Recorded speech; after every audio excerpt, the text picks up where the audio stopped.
So there we go. All right. So last time, a lot of things happened. So you guys had finished up sort of the space battle against not only a couple of Ursae interceptors, but also a couple of otherworldly kind of creatures that had somehow materialized in the volume around this space station. So keep in mind that the area you're in is essentially there's no star here or anything like that. There was just a big sort of space station hidden out in deep space that the Ursae were using apparently for these sort of jump space, jump technology experiments that they had been kidnapping scientists for.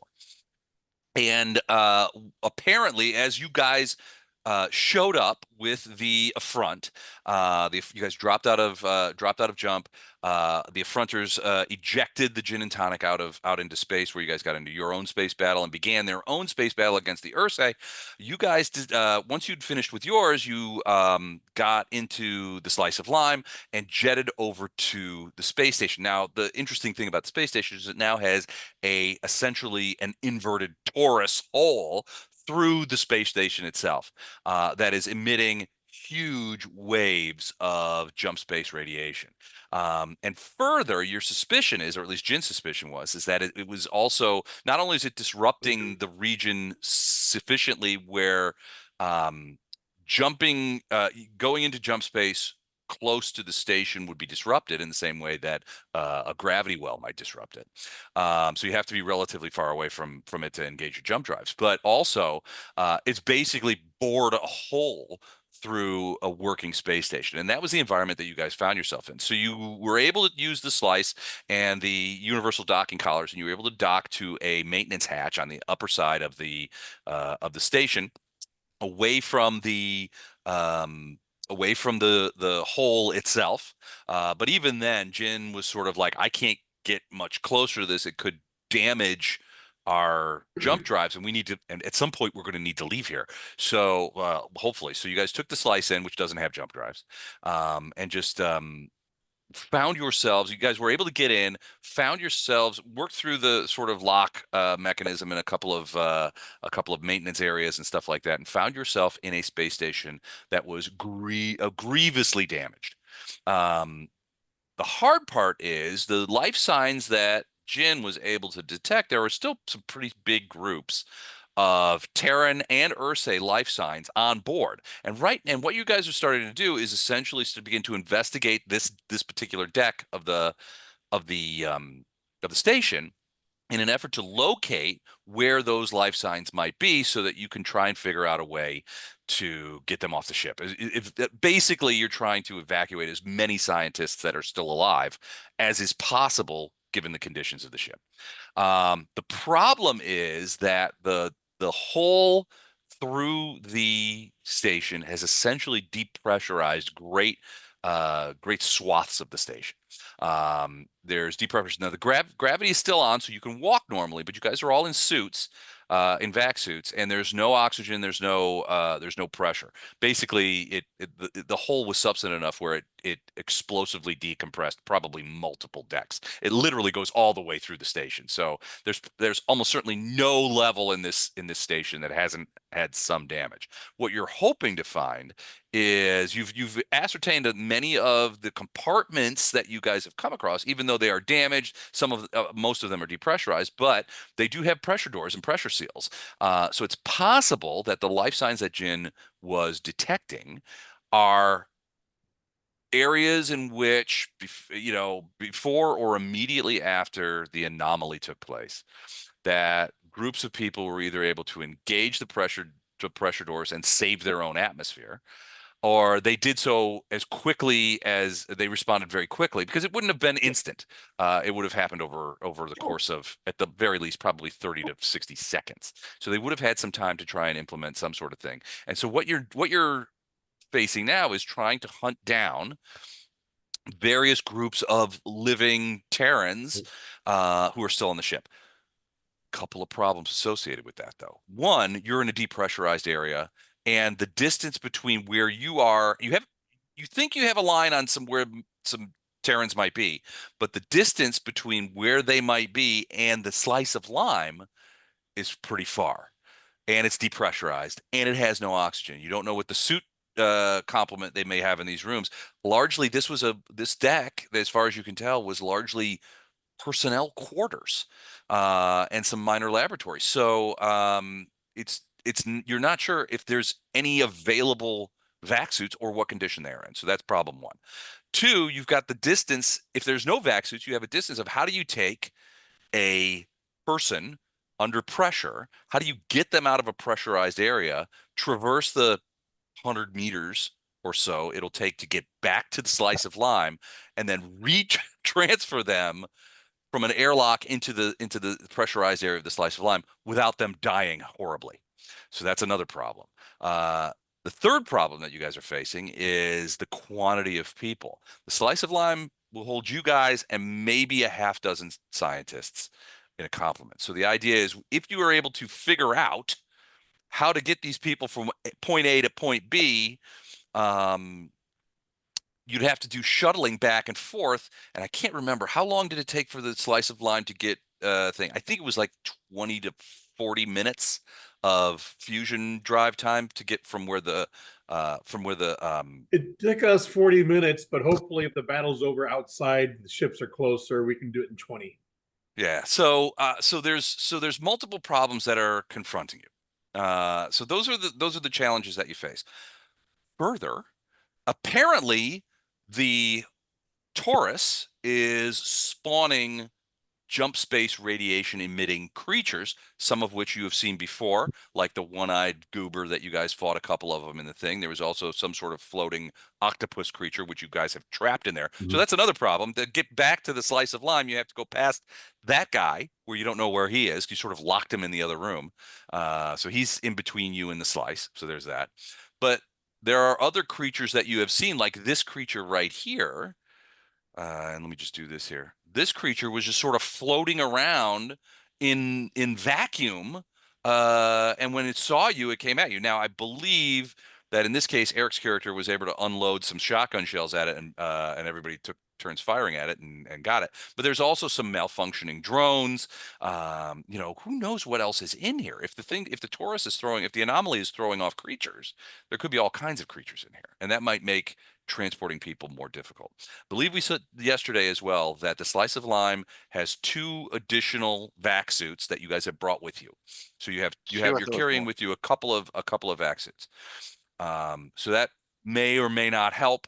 The problem is how do you create an airlock on the quick With explosives. with explosives? Yeah, well, there'll be some explosion. Yeah, that would some The things would explode. I mean, yeah, that's a problem you're well equipped to handle. Where's Mallory? He can take care of this right away. Yeah, Um, I know a guy. Don't I know a guy? No, I think on a I on a think Dr. dead Wagner soaks all Ursae his tiger Starship. penises in C4 or nitroglycerin, so we can just slap a couple tiger penises on a panel and blow it out. And blow it. Yeah, there Well, you you go. you do have some resources. You have the resources of the slice of lime, and the slice of lime has a universal docking collar that they can use. It could be that you could jimmy something up and create essentially a single person airlock that you can use to pressurize. There is equipment available. You have to use it. Theoretically, depending on the size of, if you could find, I don't know, a small there are small little one person not orbital craft, but crafts that people use to get from the surface to for example, a small station in orbit or a small ship in orbit. They're small one-man craft. Problem is you don't have any of these. So maybe the Affront does. I don't know. You've seen them on other planets, but they're not always common. A one-person craft might be able to negotiate these hallways, and you can take people out one at a time, like a ferry. Um, while you're doing that, you over your lace, you get a call from Jin, and Jin says, "Hey guys, are you guys there? I have some information I need to impart to you." Go ahead. Uh, Hit us. so he goes, "I've received a couple of messages from Colonel Seventide. Uh-oh. He wanted to let you guys know a couple of things. One, he said, of the 5 Ursae ships, so you guys have been in system for, I would say, probably maybe 2 hours, a Yeah. little longer than that. maybe let's say 3 hours. So you guys have been in system for 3 hours, and while you guys have been doing whatever you're doing, the Affront and the Ursae have been duking it out. And so Right. Colonel Seventide, Jin says, Colonel Seventide wants to let you know that two of the 5 Ursae ships are destroyed. We've taken some damage. The defenestrator has taken some damage. We've got a few, and Jin goes, and he was laughing when he said this. He said they've got a few new scars on their skin. I'm not sure what that means, but I think that a couple of lasers have hit the flagship. But they said the battle is still going on. But the other thing that he wanted to say was he wanted to let you know that their sensor arrays are indicating, and I've partially confirmed this. My sensor arrays, and Jim will say, my sensor arrays are not as powerful as the Affronter ships because I'm a small ship. But he's saying that there does seem to be some changes taking place in the anomaly, and it might be getting bigger. Uh-oh. So move faster is what you're saying. And he said, and I'm translating from the original Affronter here, the waste matter is becoming unstable at the point of the anomaly. And waste matter, that was a euphemistic term that he used. I'm not sure what that meant, but that's what it translated. He's like, hey guys, no press, but you might all be killed any second. But Yeah. anyway, just FYI, you know. The black hole you're right next to is growing. It's growing. He says it's not growing super fast, but at least they're thinking that the growth rate might be accelerating.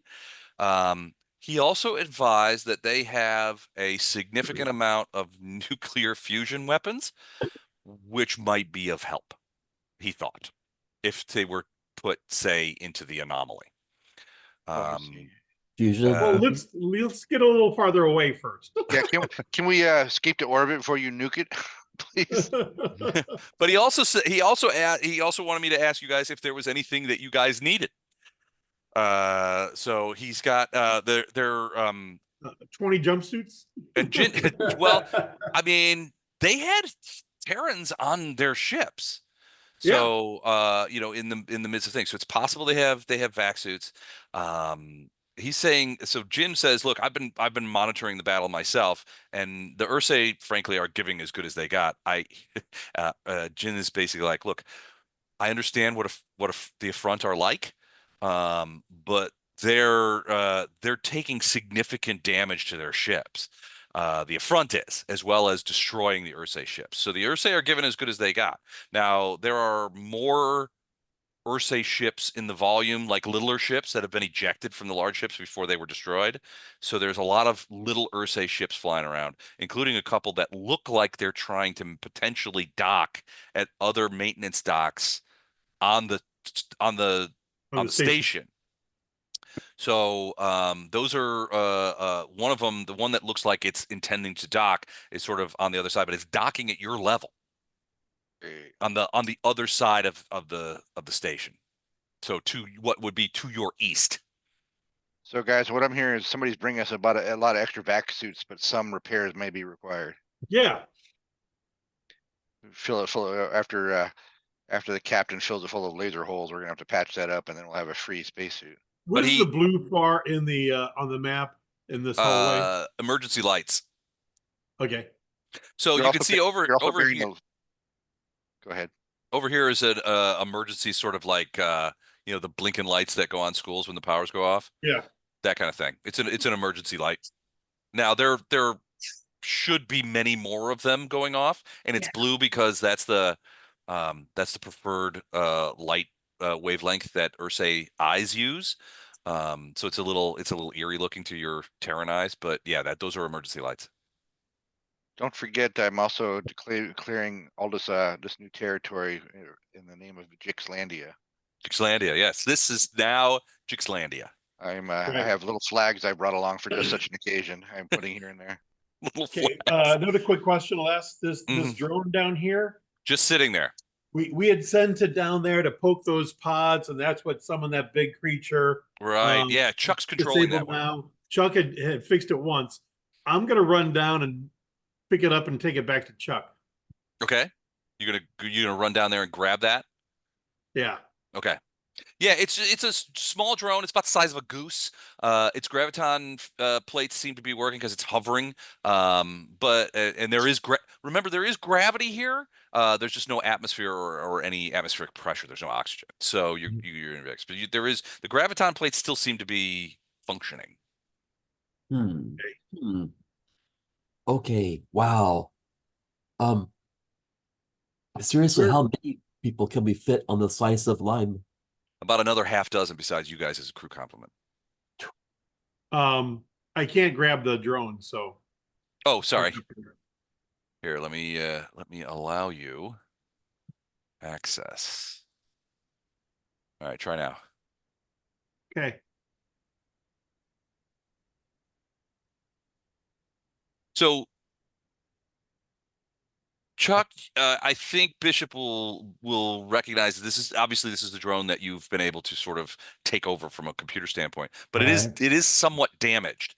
The radiation, your suspicions is that the radiation from the anomaly has altered its alter's too strong a word, has damaged some of its internal circuitry. It Right. responds, but it might not be. It's certainly not at 100%. Right. But for what it's worth, it's your drone now. We got Yeah. to get going, guys. Which direction? East down this hall. We've got 1, 2, 3, 4 doors to go through. I thought we were, no, south, we just fought off the jellyfish monster, right? Well, yeah, it Yeah. was. Yeah, you just shot it down there, and it's like plopped on the ground. Right. We have not It's investigated any further, but There were other now doors we didn't open yet, but now you did go in both of these rooms, and Tam, you were able to determine that at least in this top room, there is a sealed pressure door in that room. There was nothing equivalent in this room. this one was more like an office, right? Yeah, there's a lot of damage too. I mean, explosive decompression makes a big mess. It's not exactly explosive all the time. Like I said, it took about 30 to 60 seconds for the atmosphere to essentially boil out into space. Well, either way, okay, we can either go south or east. Which one? Which way did we um, come from? we came from north, I You came think. from the north. Yeah, Okay. The we came from the access north and the area is, west. yeah, in here. Oh, I think the east makes sense, but there's at least one pressure door that there might be somebody that we haven't Well, found yet. you sort of banged on it with something metallic or something like that, but there was no response from inside. But it is sealed, so it's possible that that pressure door, theoretically, the pressure door is intact. So there could be atmosphere and oxygen on the other side. Yeah, so if we can get that door open and reclose, and there's additional pressure doors after that, then maybe we can find people who are still alive. I'm assuming if there's pressurized and we open the door, that's not gonna help anybody inside, so. Hey, man, None of that's the it's a single bricks. door. Nope. Yeah, no, that might not work out as good for those people if there's people in there. But didn't we have an overview of where life signs were found? You did say so. Jin was saying there was some life signs to your south and west. Uh, Not to the Jin's east. apologizing in that. Well, I'm not done yet. Jin was apologizing and saying, my sensors are not great because of the radiation, but he's saying south and west, and also Okay, let's go south then. to the east. Why don't we hit west? And Not helping also us. to the north. I like the idea of east before we go south, because maybe we can at least make sure those doors are closed and not going to open, or check what's behind them before we head south. Oh, one Okay. last question. We Jin know will which say that direction? the biggest concentration of people is to your west and south. Yeah. Real quick question. You said Ursae ship is docking. What direction could they potentially be coming from if they? East, Either- probably if you envision this as a sphere and the thing, you could see sort of like, well, you can't from here, but when you came in, you could imagine the curve of the sphere. Imagine where you came in, probably the opposite end at the same spot would be another area where those So maintenance doors are. east, okay. Opposite, okay, got it. Thank you. Mhm. All right, guys. I'm gonna bravely stand right behind whoever wants to lead down this hall. I don't have a character on the screen last because I wasn't here last time, I guess. Oh yeah, where is you? Hold on a They second. Let got me find. captain. They got the captain.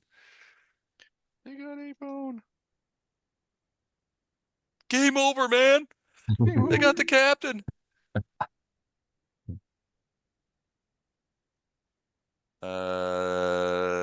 Where is your guy?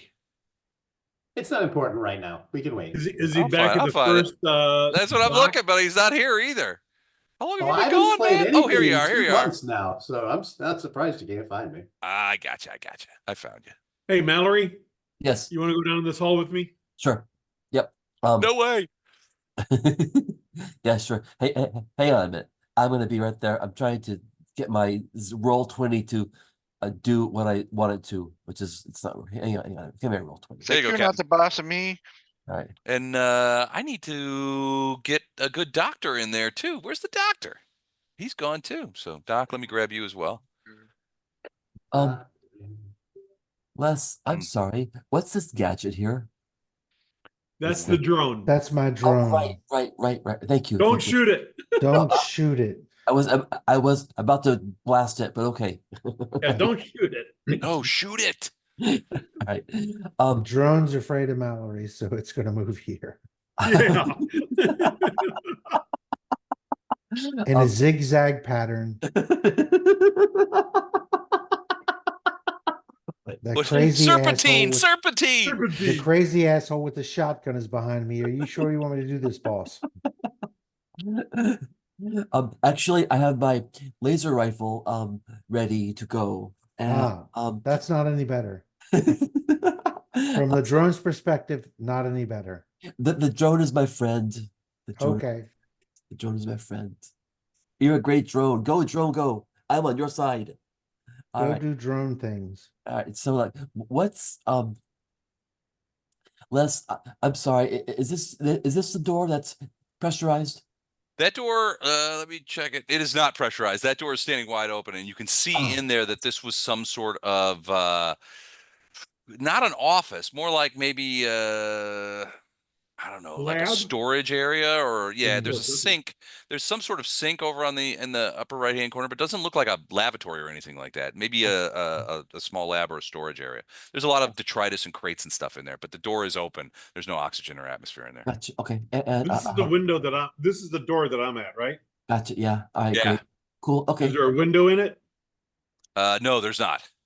Knock. I'm gonna knock then. Okay. You just sort of bash on it. Yes.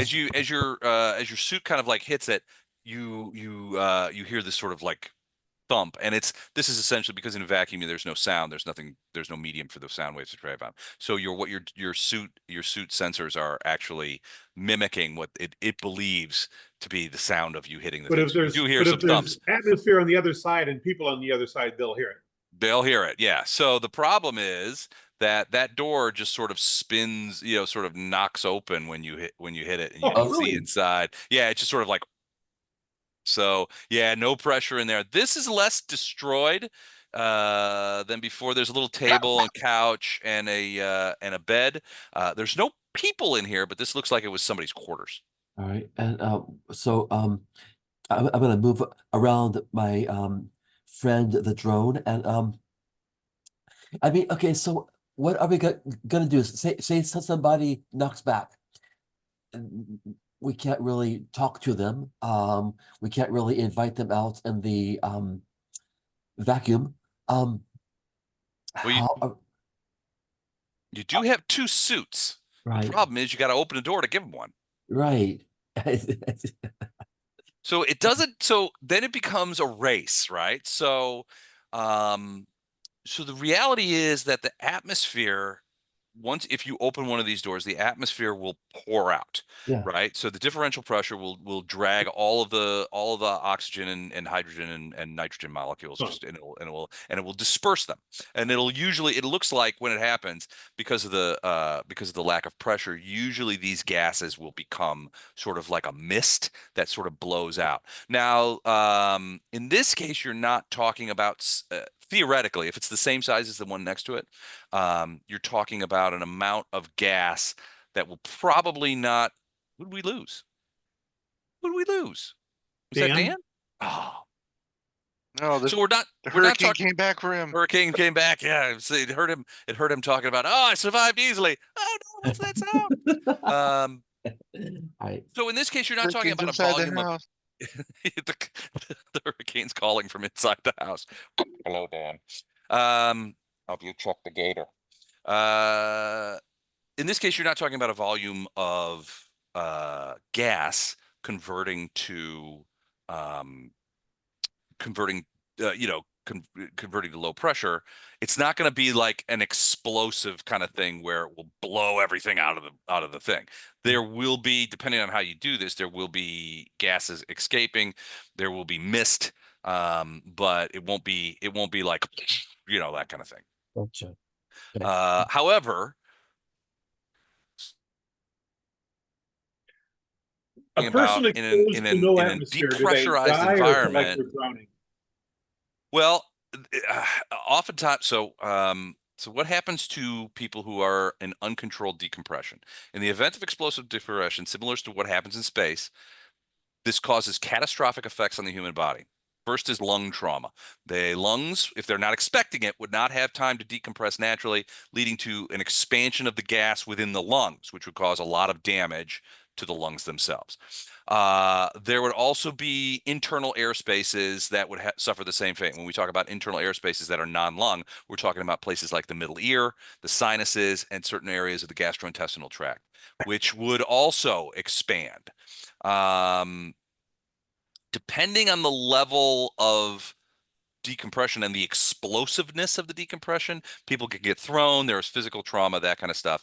You would also see a rapid amount of cooling due to the lack of pressure. So what would happen is any moisture that existed on the skin, but it probably would not be initially strong enough. You would see a rapid decline in temperature, but it probably would not cause a lot of damage right away. If continued exposure was happening, then you're talking about things like hypothermia, I get that. Yep. frostbite. Yeah, they would get there, but that wouldn't That's the wouldn't least of the necessarily. problems. Yeah, mostly you're talking about what is referred to, which Dr. Wagner would refer to as barometric pressure, which is essentially all the gas within a certain body in your body would try to escape.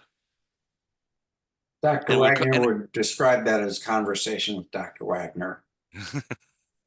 that so you would have an expansion of gases causing them to rupture. You would have ruptured lungs, rupture your middle ears. Your eardrums would probably burst. Your sinuses would suffer damage, and certain elements in certain areas of your alimentary canal, your gastrointestinals, where gas exists. Would burst. Yeah. Well, not necessarily burst, but they would suffer trauma. It depends on the amount of gas. Like the lungs would probably take the brunt of it because unless you had the wherewithal to sort of like go and blow all the gas out or as much as possible to Go sort on of as much as reduce that possible and keep damage. your mouth open. Yeah, and keep your mouth open, you could reduce the amount. But if you had a lung full of air that rapidly started trying to get out, one, it would come out of your mouth and nose and probably cause damage to your teeth, your tongue, that kind of thing. But it would also burst the blood vessels, your alveoli, that kind of thing. For the other ones, like in your middle ear, what it would cause, it would be painful and would result in deafness. In your sinuses, you would have a really significant headache. Gastrointestinal tract, that would probably be the worst one. But the amount of gas in your gastrointestinal tract, had you not attended, for example, a chili cook-off the night before, Right. would probably be relatively small. Yeah. Les, Don, however, would probably be destroyed. I have a question, actually, and this is actually not directly game related, so we can, but anyway, space is a vacuum. It's actually a very, very, very good vacuum. It's even more of a better vacuum than, say, a thermos. So would you, if there's no medium to lose heat, would you feel cold right away? If there's no medium for your body heat to go? Because you're essentially in a very efficient thermos. So that, I mean, Well, there's we know that heat travels in space, yeah, and it does so by in a couple of different ways. And in this case, most heat will travel by one of three ways, right? So it's either conduction, which means it's traveling through solids, Yeah. convection, which means it's traveling through gases, or radiation, right? So the ideal idea of like particles and waves kind of thing, right? So in space, there's no conduction or convection. It's only radiation. So Yeah. radiation is the way that heat travels in space. That means that heat isn't spread out through the medium it travels through. The heat radiating from the sun is what heats the Earth, right? It heats molecules in the atmosphere. They warm other molecules, and in turn, it's sort of it produces conduction and convection within Earth's atmosphere. So yeah, from that point of view, unless there was so in a space situation, if you were exposed to space, theoretically, what would happen is the molecules of moisture or whatever that was on your skin would impact the radiant heat coming off of wherever you were, whatever star was nearby. And then those molecules would be heated up by radiation. They would in turn heat up the other ones. And suddenly you would become the medium for convection and conduction of heat. Right now, we know that flesh is not great at conducting heat. Right, Yeah. it's non-metallic, that kind of stuff. Right. Water, which the human body is made up of, is also not that great. Yeah. Water's a good insulator, for example. Yeah. Yeah. So it's not that great. So yeah, you wouldn't necessarily. I'm not sure what you would feel. Now Yeah. we're talking about an environment. So this is an environment when you're proxemic to a star, where you have radiant heat, which is being radiated in all directions Absolutely. Yeah. from essentially a giant fusion reactor. Yeah. In here, where you're talking about, there's no star systems anywhere near here. So what you have, I mean, is space. What temperature is space outside of the presence of a star? It's Well, absolute zero. well, no. I mean, like, say the daylight surface of the moon is over 200 degrees Fahrenheit. Um, But the moon captures heat from the sun, from yeah. our sun. Yeah. Uh, so that's true. That's true. Yeah. Temperature, What would according I don't know. completely empty space Yeah. has no temperature specifically because there's no molecules present. Let's zoom in So Dr. Tyson for this call, however, if we consider what the cosmic glass guys. background radiation and residual heat from the Big Bang, the Yeah. temperature in deep space is approximately 2.73 Kelvin, or minus 454 and 3/4 Fahrenheit. So It's it's quite cold. cold. So So they're it's quite fine. cold. Yeah. So it would be so my thought is they would feel cold, but extreme cold. But and relative well, so what would happen is the heat from the human body would begin convecting away Right. into the coldness. So yeah, so what they would probably feel is something like, you ever been on a summer day where you've been like playing sports and you're really sweaty and gross and hot, and suddenly a lovely cool breeze comes over you and you feel that on your skin? Imagine that times like 10,000. So all of your heat would begin radiating away from you into deep space to try and equalize that temperature. So it wouldn't happen instantly because, again, flesh and water are poor conductors of heat. But eventually, yeah, you would essentially freeze dry. I'm actually curious about, would you initially feel actually cold in the first few seconds? I don't know. Maybe you would. I think you would. Okay. Hmm. Okay. As your body is rupturing and your eyes are bulging out of your head, you might go, I'm a bit chilly. Right. So, all right. So this is what it says. People exposed to space without protection would initially feel a sudden and intense discomfort due to changes in temperature, pressure, and humidity. The sudden loss of air pressure would cause the lungs to expand. Hey, Dan's coming back. Leading to a feeling of extreme tightness and pain in your lungs. This would be accompanied by a sense of panic and disorientation as they struggle to comprehend this catastrophe. As the body begins to experience the effect of vacuum, people would feel excruciating pain throughout their body, particularly in the lungs, skin, and eyes. Lack of air would cause their lungs to expand and rupture. burning and tearing sensations. The skin would experience extreme dryness and cracking, making every movement feel like a burning type sensation. In about 15 seconds, the brain would begin to starve for oxygen, which would lead to a loss of consciousness. The lack of air would cause the brain's oxygen levels to drop rapidly. You would feel dizzy, disoriented, and eventually you would fall unconscious. As your tissues and organs begin to expand due to the loss of air pressure, bodily fluids such as blood, saliva, and mucus would boil and vaporize, causing a gruesome and intense sensation. This would be accompanied by the sensation of fluids being pulled out of the body, including air from the lungs and fluid from the eyes and mouth. Wow. As the Wow. body's circulation, as you grow unconscious and your circulation begins to slow down, your extremities would begin to freeze and stiffen, making movement impossible. Your skin would become pale and waxy, and the body would assume a rigid, stiff position, probably a fetal position. In your final moments, you would experience a sense of intense discomfort, pain, and disorientation as your body systems shut down. The lack of oxygen and pressure will cause your brain to cease functioning, leading to a loss of all sensation and awareness. These sensations would be extremely short-lived, as the human body would not be able to survive for more than a few minutes in the vacuum of space without protection. So according to this, unconsciousness would begin at about 15 seconds. And that 15 seconds would be extraordinarily painful. So we can all sort of categorize this under the bad. This would be bad. Okay, so good safety award. Don't cross streams. Yeah, Egon, a little note. Egon's got a safety tip. This would be bad.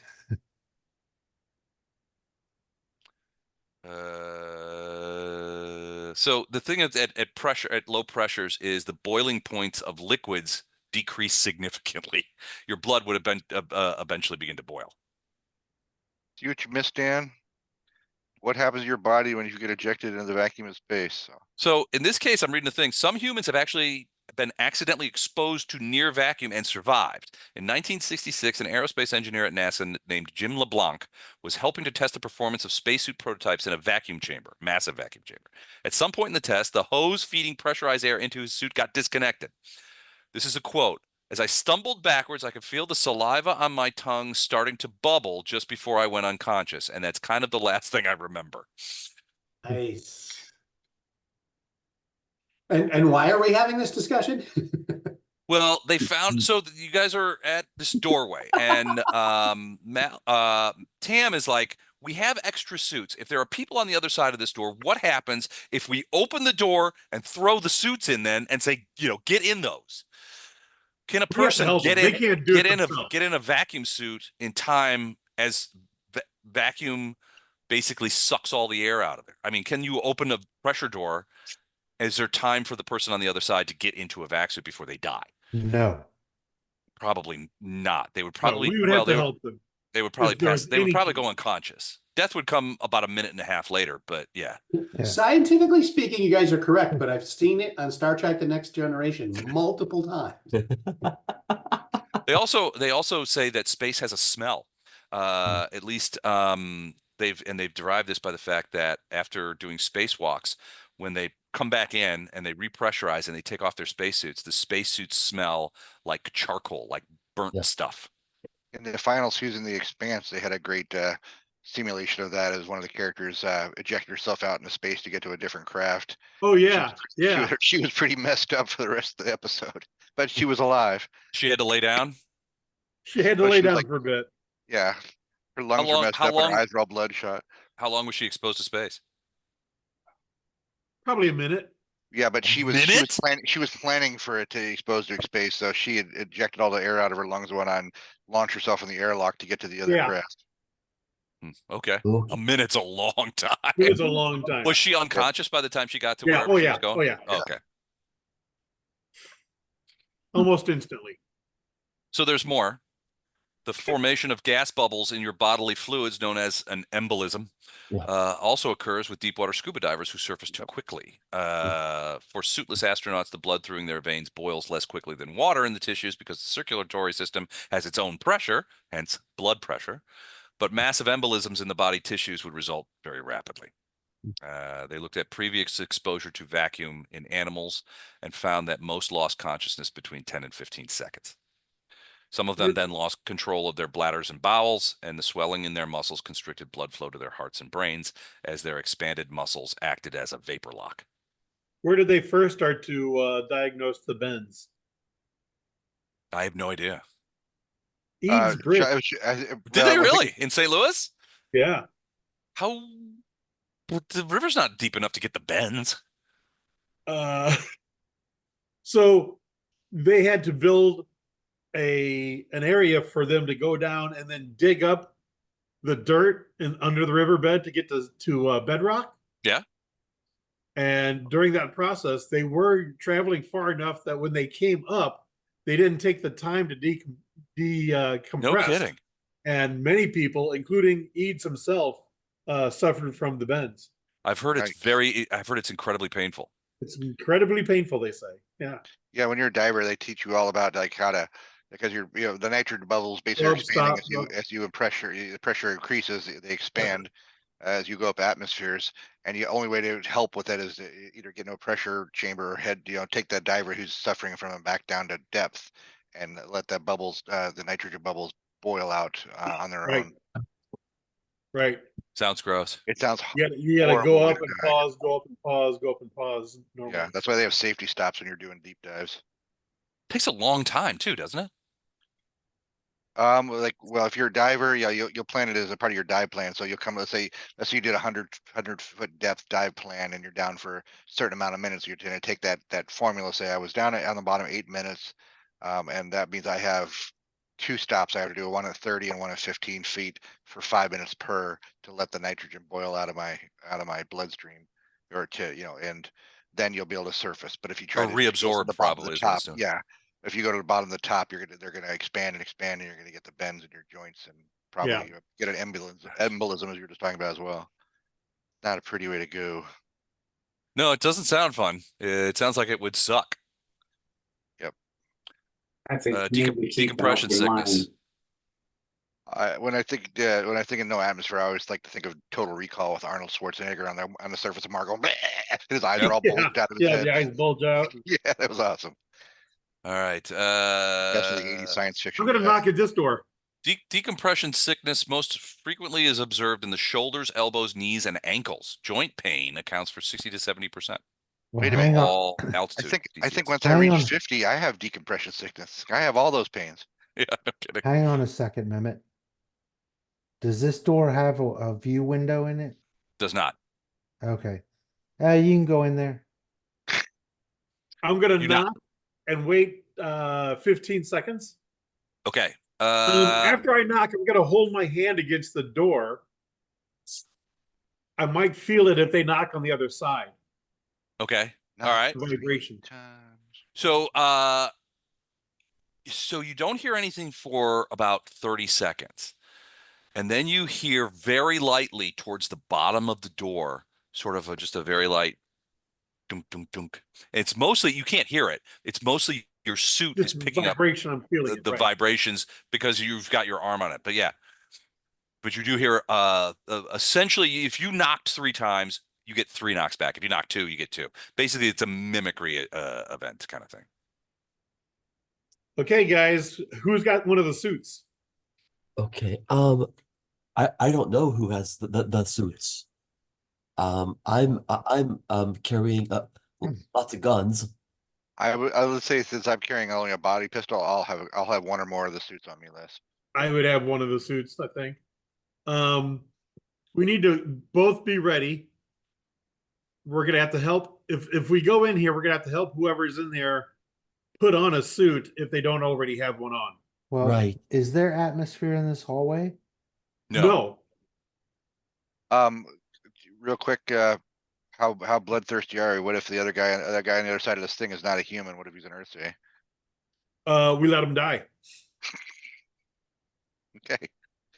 Okay. To clarify, yeah, how bloodthirsty is Don? Okay.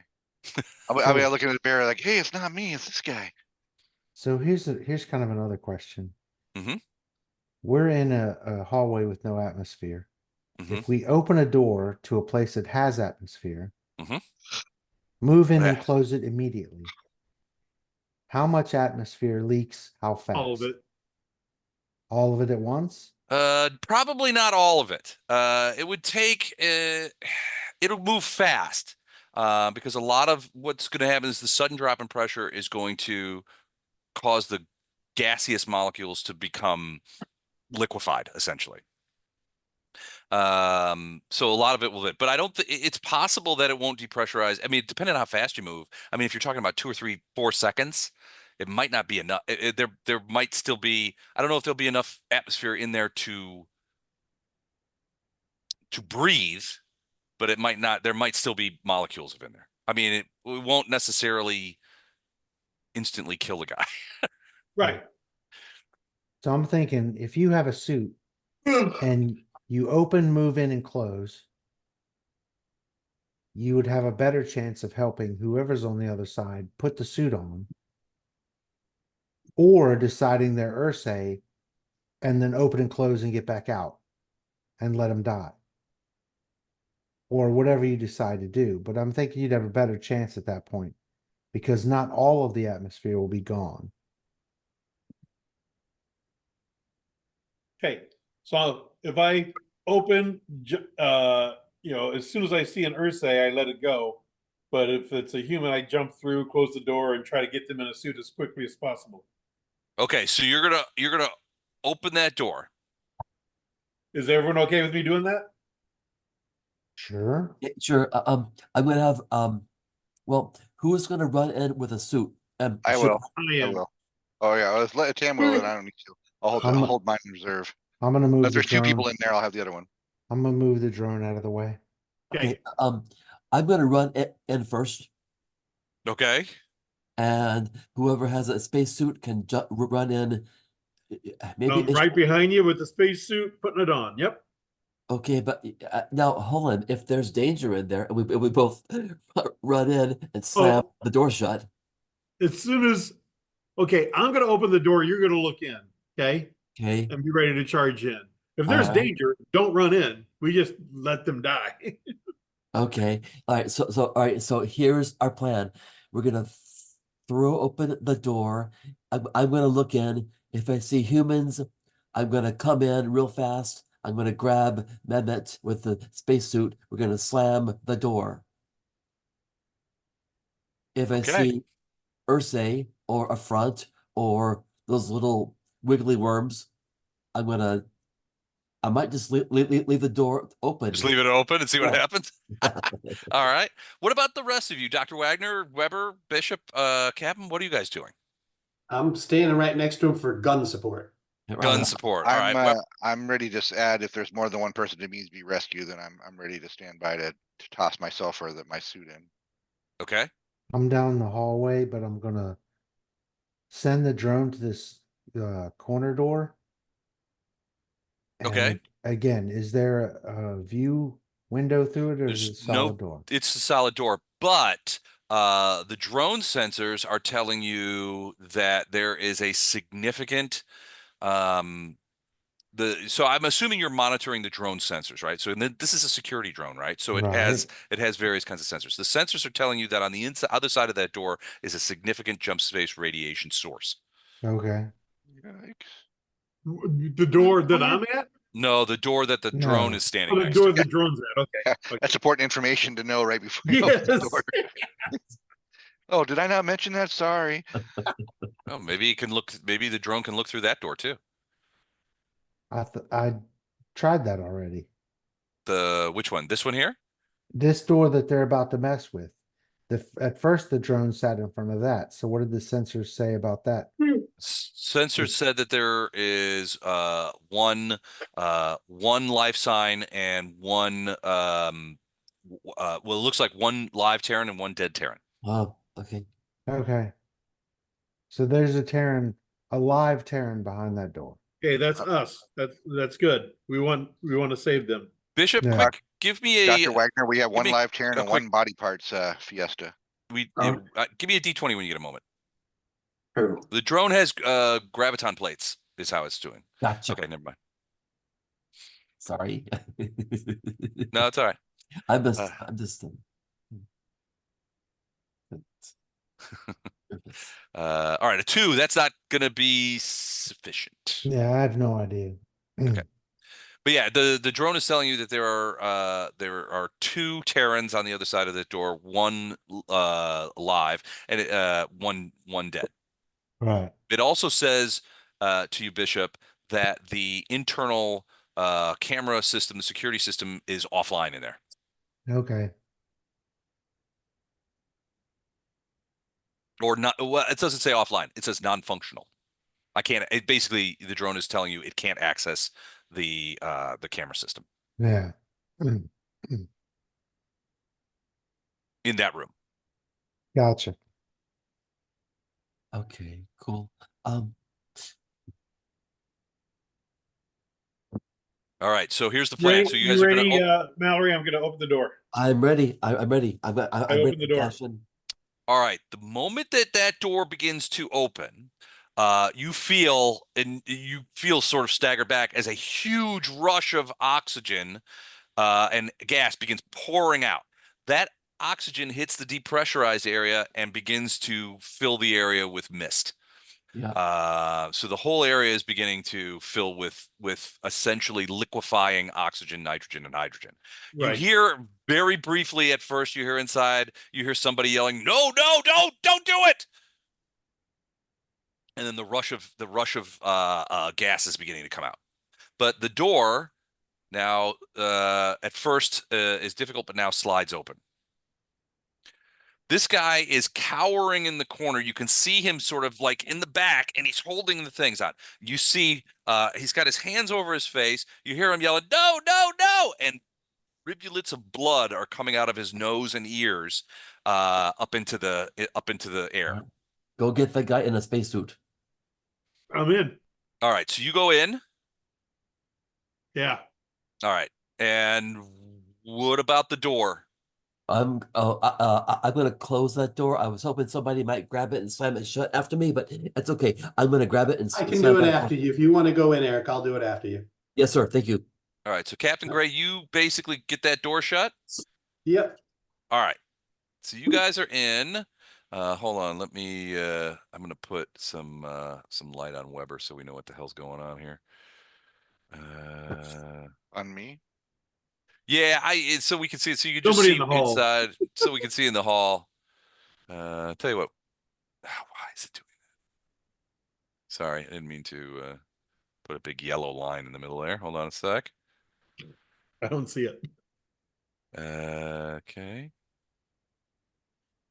Let's do this. There we go. Now we can see in the hallway too. All right, cool. All right, so you're in there. This guy is, you can hear him through your suit. You could hear him, although not all of the oxygen, what you guys thought was correct. Not all of the pressure has left, but it's very low pressure, probably along the lines of 3 to 4 pounds per square Right. inch, so about 3/4 of the total pressure. He's damaged. You can see if you get close enough to him, you can see that there is edema beginning in his eyes, in the sclera of his eyes. Not his nostrils and ears are bleeding. He's beginning to shake too. Okay. I will help Mehmet put that spacesuit on that guy. Okay, so you basically he fights a little bit as he's done it because he doesn't know what's happening. You're pretty sure he can't see, Right. or at least he's having trouble seeing right now. But you do get the vac suit on. It takes about 30 seconds. Okay. He's unconscious by the time you get the suit on him, which allows you to act more quickly. But you do eventually get the suit on him. I'm gonna put a green circle on him, indicating that he has the suit on. Cool. You pressurize the suit and check the readouts. He is breathing. Breathing. He's not breathing. There's no. He's not breathing in here. Wow. And suddenly, the Traveler game takes on a new turn. Oh, chicka, wow. He is breathing. He's still unconscious, but he's alive. Okay. Well, all right. I hope he's gonna recover. It's probably really brutal to be in a vacuum. Phew, Look in man. this room. Any other vacuum suits or anything like that? I'm sure Nope. there isn't a vacuum No suit. vaccine suits are in here, although you do see a dead guy a dead body laying on the bed. He's not skeletal as shown in this picture, but it is definitely a dead person. All right. Mallory. the guy from? Well, okay, I was good. Yeah, so give me a quick D20, you two. Yes, sir. D20, 14. All right. Yours. Tam 15. All right, you could see on his body there is a fair amount of damage to the eyes, ears, and nose. There's blood on the ears and nose, so at least this person suffered at least some decompression, although it doesn't look sufficient to kill him. What killed him is it looks like he has a large slash through his clothing that sort of went through his scientist clothes and into his chest. And there's a lot of blood that is soaked into his clothes and on the bed. He was struck by something, Oh, something sharp and big. okay. Huh. My wit. So it's possible this guy dragged him in here Right. at the very beginning of the anomaly. Okay. Andrew, you had a question. No, Oh, I thought I saw you. I made a comment and you missed Oh, I it. missed So the comment. What was it? it doesn't matter now. It's Well, because the timing's off. Your comments always matter. Oh yeah, he was hit by. Oh. All right, so now you've got him in a suit. He's still unconscious, but he's alive.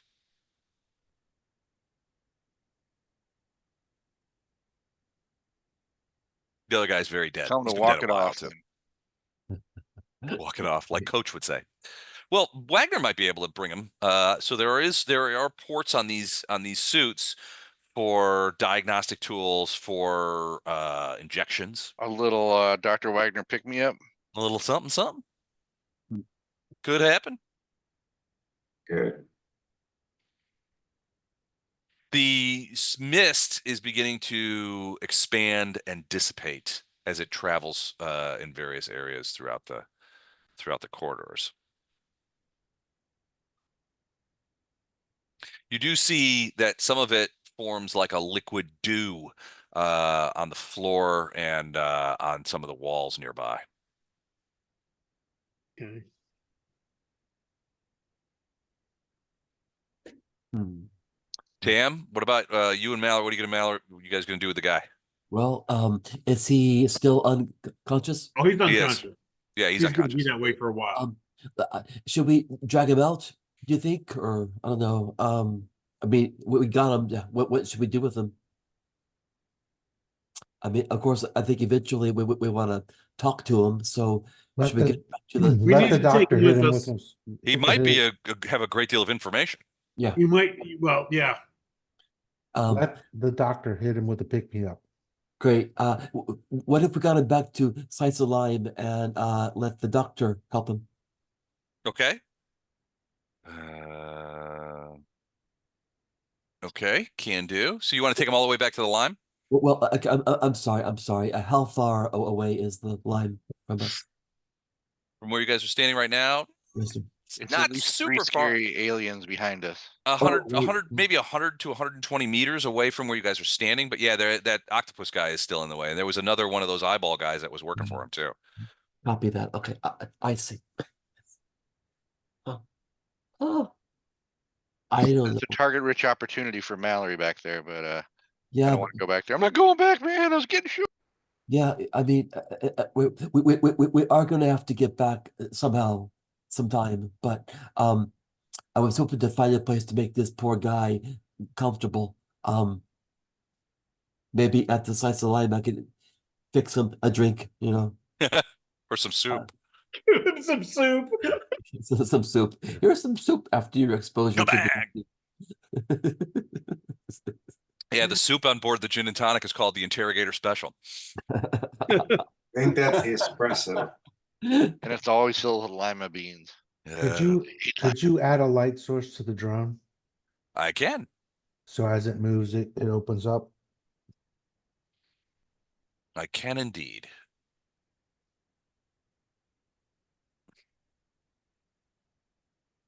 Well, let's so we want to see if we can. I think that doctor should come in and look at this poor guy, Okay. and maybe we can get him to wake up and talk to us. I'm not having any brilliant ideas about mass evacuation of all these people. I don't As know. long as they're blown out, good luck making him talk. Yeah, that's true. Yeah. Well, So there's see if probably there's any some. Okay, go. harvestable organs. If you'll just hold still, sir. So he was exposed to depressurization for about 25 to 30 seconds, which means he's unconscious. There's probably some damage to the lungs. Um, Dr. Wagner, to your eyes, the likelihood of harvestable organs would be relegated to those that do not contain large amounts of oxygen or gas.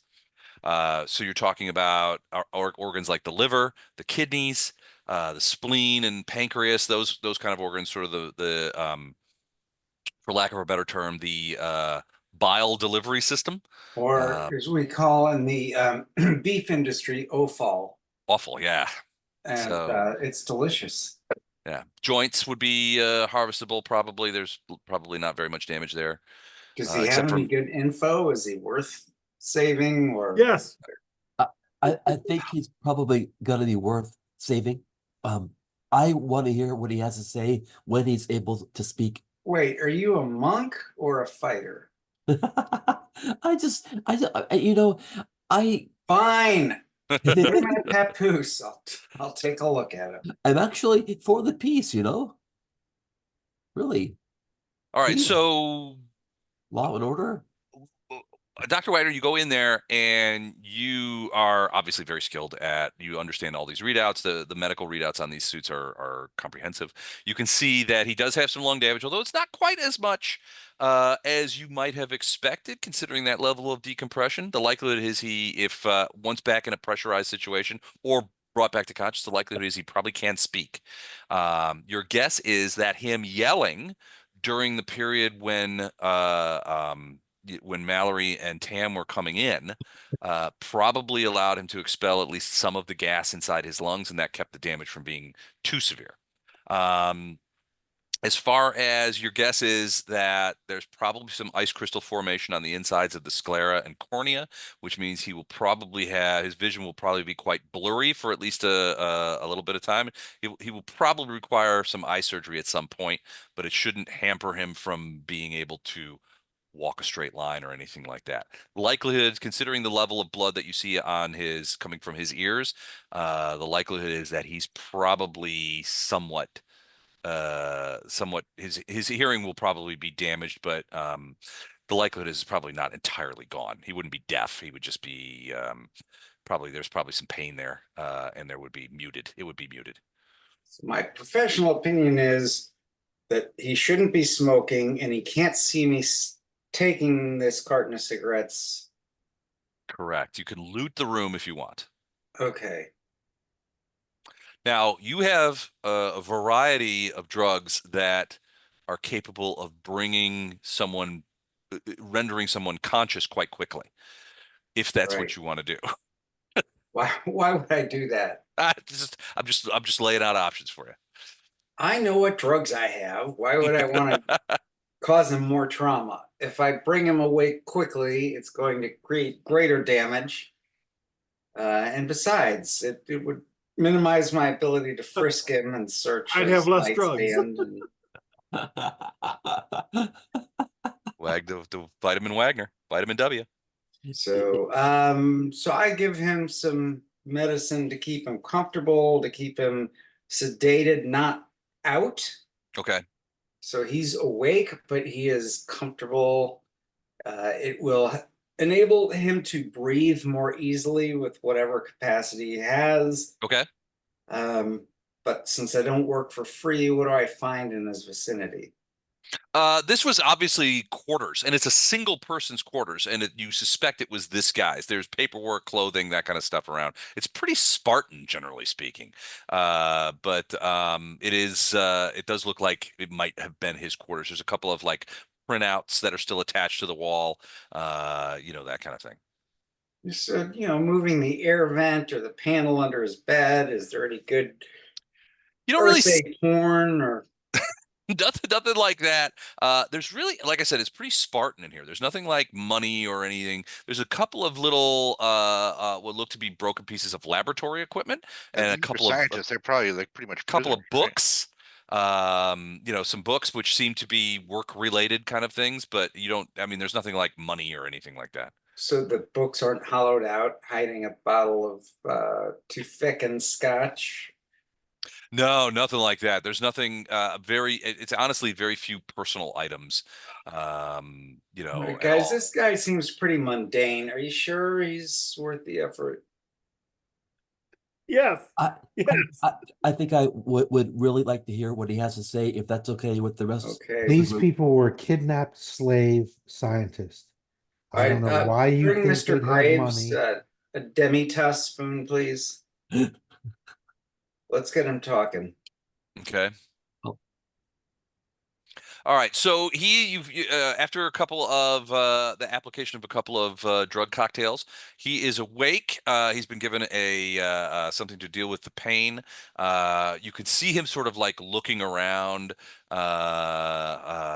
and sort of like looking through the thing. He's like, and the first things out of his voice is kind of torched, but he basically is like, am I alive? Am I Nope. alive? Yes, you're alive. Who are you? Oh, Who are you Clean people? lady. We're here to rescue as many of you as You're we lying. can. We don't have a cleaning lady. Taking We're easy here to on her rescue as outbursts many of like you as that we is going to can. cause There's your an lungs to anomaly. shatter. Okay. um, well, So yeah, he's like, who are you people? we're uh, uh, uh, uh, um couriers, merchants stopping by. We're here to rescue the scientists. We're from the we're, government and we're here to help. we're here to rescue you, and we're trying to figure out some way to get as many scientists and people off of this station before it destructs into a black hole. He's like, oh, thank God, a rescue mission. Thank God. I don't know where everybody is. It happened so fast. And the Ursae, they were, they killed David. And he looks over at his friend, and he's like, they killed him. You could see him sort of like his eyes are sort of messed up, so he sort of staggers over a little bit and looks at his friend, and he's like, David, I'm sorry, I tried to save you. Hmm. I am sorry for the loss of your friends. He looks over at you guys. He's like, what happened? Oh, it's the medication. You're hallucinating. He's absolutely fine. We're sending him to the mess to get a bite to eat. Okay. Hold on. Don't you worry. You tell us everything you know, and David, he's gonna go get some mashed potatoes and strained carrots. Oh boy. Is this the way we want to do that? Okay. I don't know. We've got a few episodes to go. Dr. Wagner's having I a gotta step space out if you're gonna be breakdown. lying to him like this. I don't, he's been enslaved. I think we should be straightforward and honest Yeah. and just try to get him out of here as soon as we get information. You're right. Those boots look very comfortable. Are you gonna use those? He looks confused. He's like, I don't. He's like, it's like he doesn't understand what you guys are saying. Boots take him. I don't. What? How do we Thank get out of you. here? I'm We're seeing here to Dr. rescue you. Wagner is more like Dennis Hopper in Blue Velvet now with his own little ether mask there. That's blue ribbon. Heineken. Fuck that shit. So that Blue shit. he'll. ribbon. So he basically, if you ask him what happened, basically he's like, I don't know. He says, I was working. I had finished my shift.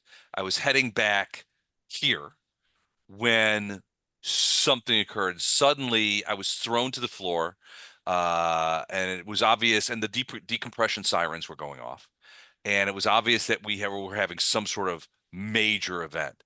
The whole station seemed like it was shaking, and I assumed that we had either been hit by a spacecraft or some sort of rogue asteroid or something like that. I don't know how that could happen. The Ursaes patrolled the area. This whole region was was guarded exclusively. There was no way a rogue asteroid, but something hit the station Hmm. and caused the decompression. And luckily I was only about 20 meters from my door. And I managed to, I was heading towards my door and David was heading the other way. So he gestures like he was heading back this way. His friend David was coming this way and he was being chased by an Ursae who he stopped and looked at because the Ursae yelled. He stopped and looked around and he pulled out his machahuitl and slashed him. I yelled, grabbed him, and dragged him in here, slammed the door shut, and I've been here like that ever since. Hmm. And he goes, until I assume you guys opened the door and let out the oxygen. We have d- uh, pretty reliable information that there's a black hole forming in the center of this space station, due to something that was going on here. What was going on here? He looks incredibly concerned. He's like, a black hole? We got to get off the station. You got to get me off the Yes, I know we station. do. What was going on here is he's like, I was kidnapped from my laboratory. I was kidnapped from a laboratory at Prometheus. We were doing. I'm a xenobiologist. My name is Estavos CA.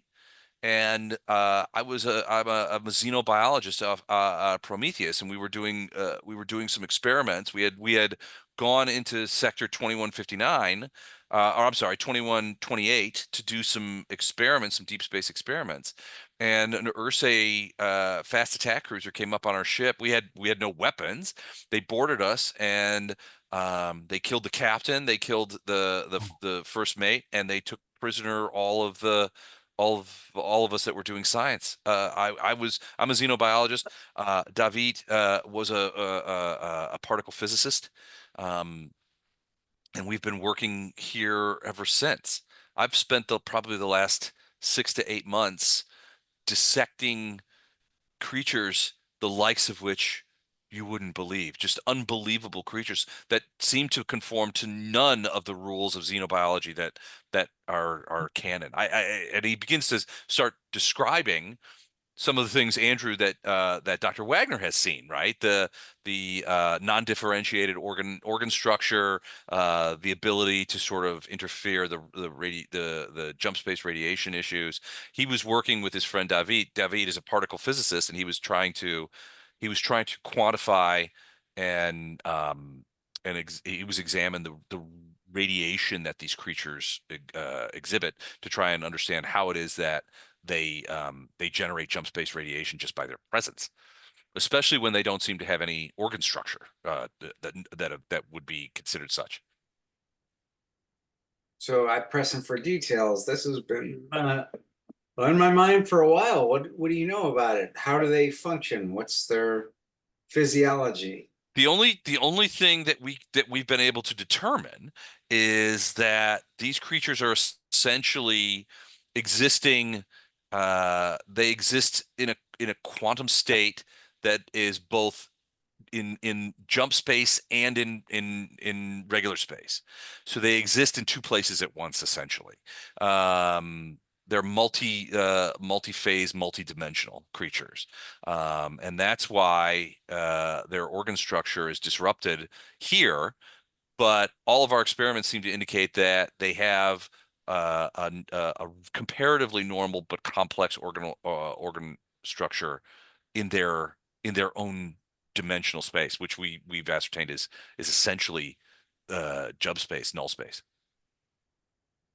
But And that when they transfer over and they exist in a multidimensional, they become essentially a waveform of sorts. From a found any weaknesses? Any way to combat them? The ones that we've been experimenting on are either captives or already dead. We haven't, but our understanding is that the Ursae are working with these creatures in many ways. So as far as weaknesses, other than other than they succumb to normal. I mean, they're susceptible to projectiles like anything else. They're subjected to lasers or significant differences in temperature. They don't seem to be affected by vacuum, or at least they're not as affected as humans are by vacuum. But other than that, physical damage seems to work just as well on them as it does on us. Hmm. Hmm. We really, he sort of feels, he sort of seems a bit chagrined. He says, I got to be honest with you, most of the work that we've been doing is theoretical, and it's been, our samples and our efforts have been limited by the Ursae. The way they work here is very compartmentalized. My job was very specifically to try and ascertain organ structures and organ function on a variety of these multiphasal creatures. Whereas David's work, which I don't really understand all that well, but was designed to try and ascertain if there was some sort of physical dimension within their bodies, if there was some sort of organ or physical aspect that emitted the jump space radiation that is detectable around them. Oh, okay. But it was very compartmentalized. We worked 12 on, 12 off, which I've done for the last 6, 8 months. I don't know. They don't give us calendars. They barely give us clocks. Wow. Is there a master database or log where we could find more complete information? There were terminals in all the labs, but where we inputted information, and they have a slave AI that does translation from Terran to Ursae. But once we submitted it, I was never given the opportunity nor the access to look at any other data. I was only had access to my own historical data. So is there any way to corrupt the data or to feed incorrect and misdirected data? He kind of looks at you. He goes, "Well, I'm not a physicist, but if there's a black hole on this station, we won't have to worry about it for very much longer." Oh, stop being such a panic monger. He's obviously frightened. And even though the drugs that you've given him sort of to try and calm him down, I mean, had you not given him those drugs, he would probably be babbling incoherently right now. He was exposed to vacuum, jammed in a spacesuit, brought back drugs. He's had a bit of trauma. Saw a Yeah. traumatic experience with his friend, yeah. So a rough time, and he's learned that there's a black hole growing in his nearby this. Okay. Does anyone need to ask anyone anything else of him, or should I make him comatose so that he can heal faster? Well, what are our goals? You might want to leave him the ability to walk.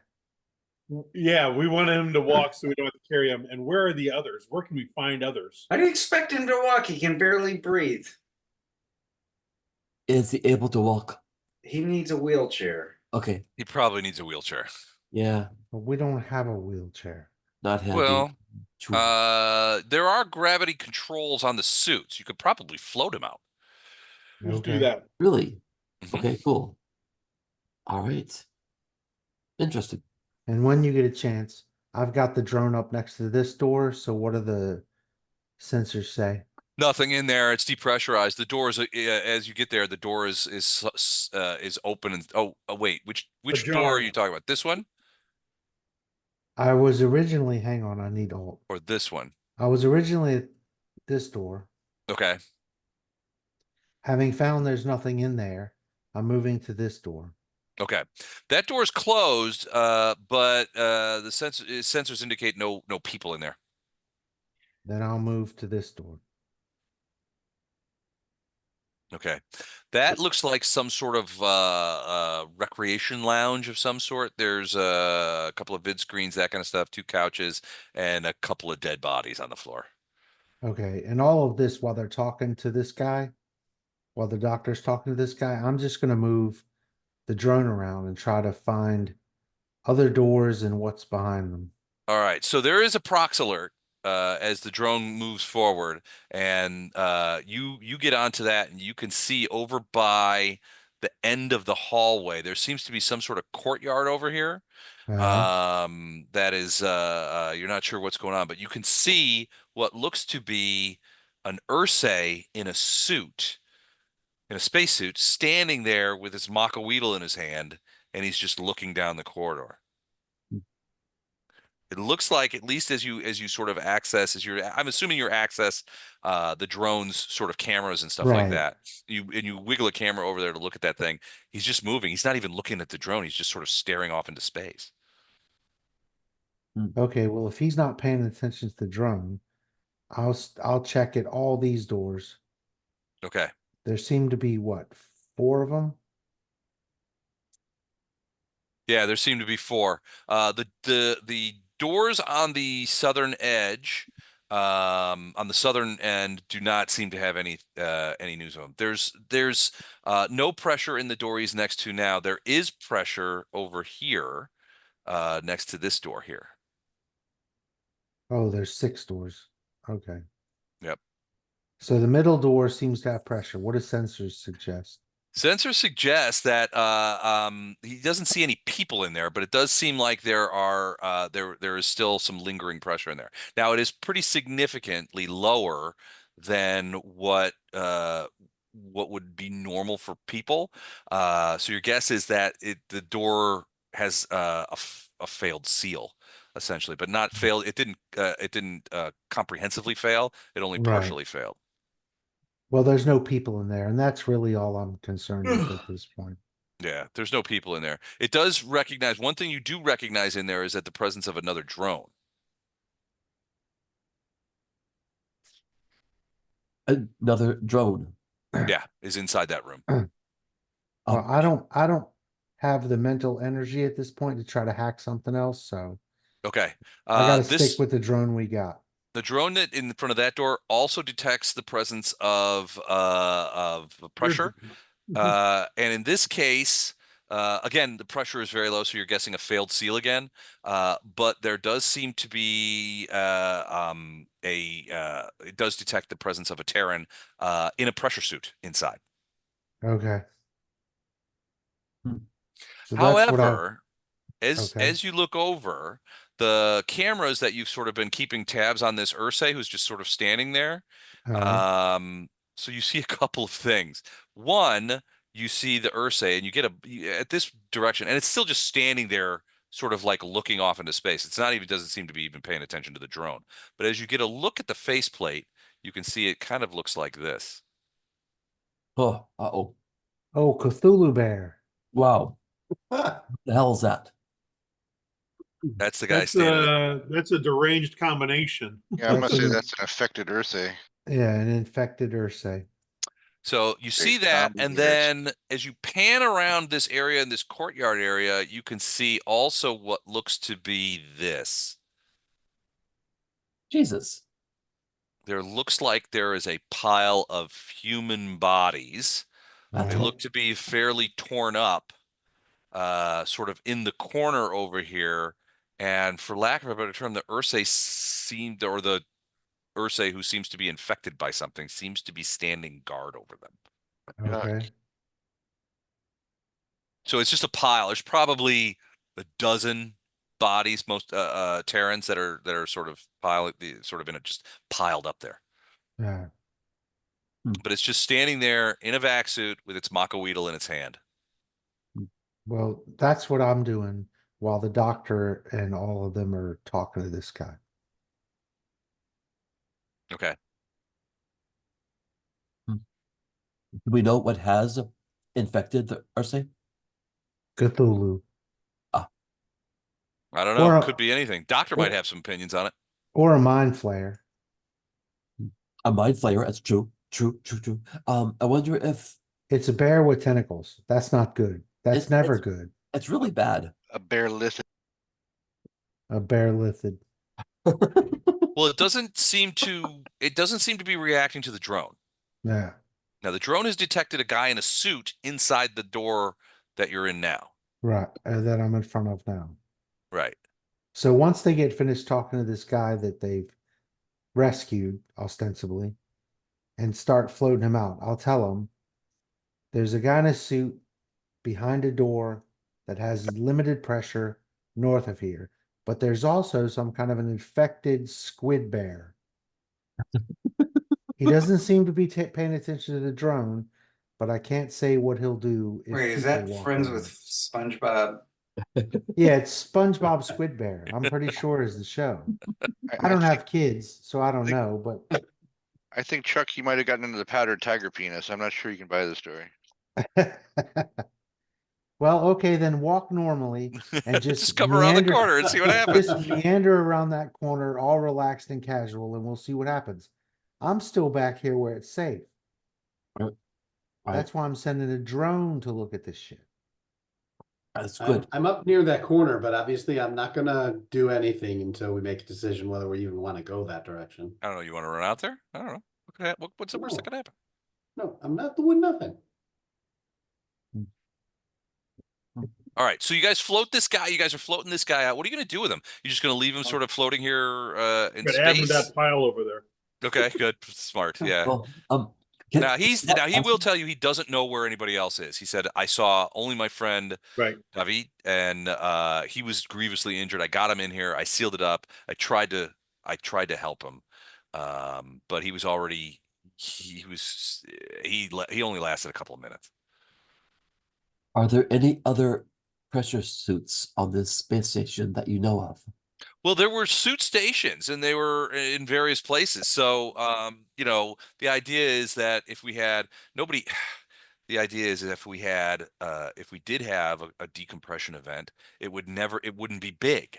And we would have plenty of time to get to the suits, and that kind of stuff. So what he'll say is for us, the suits are, in this quadrant on Mhm. this deck, the suits are in this room up here. Oh, great. So if there are extra suits, I would like to figure out a way to get a bunch of suits, Yeah. trap people in rooms, and then get them in a caravan going at least near Slice of Lime. Okay. And can gin and tonic directly link up or connect to the space station? So theoretically, yes. However, Jin is advised against that because he's worried that the increasing volume of jump space radiation that is coming out of the anomaly Yeah. would interact poorly with the Gin and Tonic's jump drives. Now, Jump drive, right. That's why we're using that's Slice of Lime. that said, Tam, you had mentioned last time that it might not necessarily, depending on how the battle between the Affront and the Ursae goes, and according to what the Affront has told Jin, it's going swimmingly. You guys could avoid. You guys could it wouldn't necessarily keep you from leaving because what you could do is you could get here the same way that you came in, which is in the hold of an affronter ship. So if your jump drive was damaged, you guys wouldn't have to personally jump away from the sector. You could have one of the affront ships suck you back up into the hold and jump with them because you would be contained within their jump field. Right.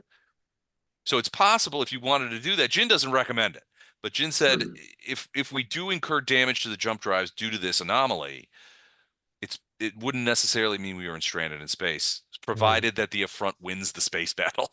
Wow. Huh. Or their ships are jump capable because if they take jump drive damage, Yeah. so far they're staying well away from the station though. Got it. Okay. Well, I vote we figure out a way to hurriedly get pressure suits to people stranded. So we actually have a fairly complicated, dangerous project to do. We got to find all the people and get suits to them, then get them in a caravan back toward Slice of Lime. Well, meet- right now we just learned where there's some suits. So let's go up, take Great. out the guy that's guarding the dead bodies because he's going to Good. be a combatant, and then get the suits. That's step one. All right. Okay. Maybe step one is for me to zap the squid bear. Yes. All right, good. All right, so I'm gonna get in zapping mood. All right, and where's the? I bet that was scary. Very. Where's the bear? Where's this bear? North and right. Up north. North and right. Okay. All right, I'm gonna go get a bear. I mean, He's right here. hold on, I can't quite see because my. Okay, again, please. Hang on a minute, Chuck. That's I'm him not right here. quite- Go north another It's kind one, of hard to two, three, see. 4 squares. Oh, there you go. Now you see him. Now you see him. And he I probably actually sees you don't see too. him. Wait. Yeah. So if you Oh, I see him now. I see him now. Yeah. So Bishop, as Mallory sort of turns that corner, the creature you've had a camera on him the whole time, just kind of keeping an Mhm. eye on what he's doing. He's just been staring off into space. At this point, you could see his eyes kind of like flicker over towards Mallory. Now he hasn't moved yet, but he's obviously looking at Mallory. Now that's quite a distance. He's probably 30 meters away, more, maybe even. Because these are 2 meter squares, so one, Yeah. two, three, four, five. I mean, it's pretty far. But yeah, he's looking at Mallory now. You can see that on the camera, the drone camera. Okay, and do I see him? I assume so. Yeah, What's the range of my laser rifle? that is a great question. So remind me of it's the stagger laser. Let me find. Let me see here. Let me grab that. All right. I'm Yeah, it's a stagger laser rifle. Range is 300 meters. Thank you. Oh, sorry, 350 meters on this particular one. Oh, good. So well within range. He's within a tenth of that. Eric, would really like to own a laser rifle. Let me That would be cool, wouldn't Zappo. Anyway, all right. Um, anyway, pipe fumes aside, I gotta. I feel like this squid bear is probably not our friend. it? Well, it looks like, I mean, at least as far as Bishop can tell on the drone cam, Yeah, it looks like that it has killed several, maybe as much as 10 humans that's horrible. and Okay, you know stacked them. And that it's and that's it's and it's uh mutated in some way fashion. Yes. okay. You know what? And and I overlays or overcoms, I'll let you know. You have its attention. all right, great. Les, I'm gonna just start to shoot this thing. All right. As you bring the gun up, Yeah, it begins running towards you. that's fine. I'm gonna shoot it a lot. So and it raises that macaweedle over its head, and your suit is giving you like boom, boom, boom, boom as the footfalls go. Go ahead and take your shot. I'm gonna shoot all the weapons I can at this thing. All right, let me see. Hang on a minute. I He's gotta accelerating towards you at a pretty accelerating. significant. Jesus Yeah. Christ. Oh, great. All right, great. I better shoot this guy. Where's my gu- so So plus this one has an auto 3, so you get 3 shots. It's fully functional in 0G.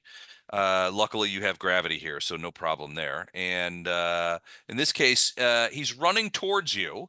Let me look at your thing here. So I would say it's a DC 20 shot. yes, sir. Mallory, you are skilled with guns, so Yeah. that takes it down to 15. You have edge in speed, which takes it down to wait, no, it takes it down to 17, then to 14. You have 7 in your speed pool. You do get extra damage. You're practiced with guns, so that's already part of your thing. I think that's it. Okay, cool. I really gotta take this guy down. So I got a feeling. you're at a hold on. You're at 14 or better right now.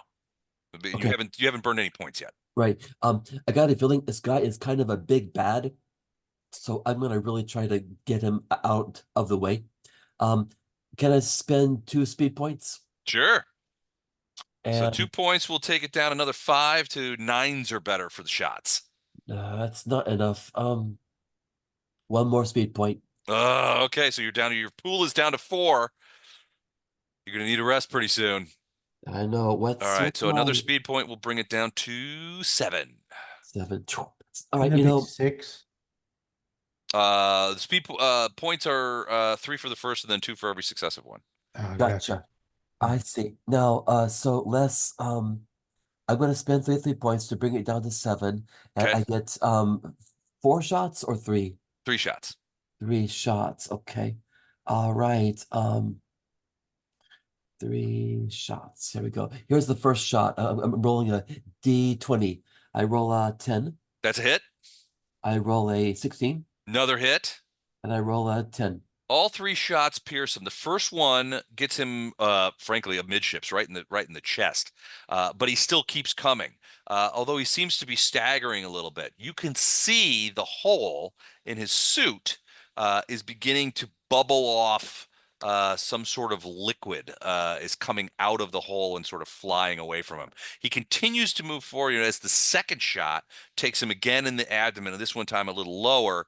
And similar kind of things happen. It's obviously hold the suit, and there begins to bubble off some sort of foam or something like that.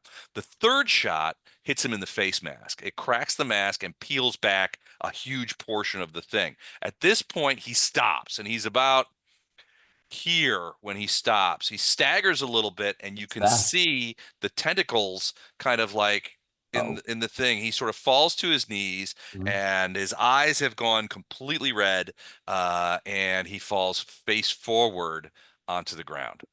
Okay, good. All right. Go ahead and roll. Just go ahead and roll the damage. You do 15d6 plus 4 times 3 is 12 plus 12. So 15d6 plus 12. Sure. I may just type that in 15d6 plus 12. Yep.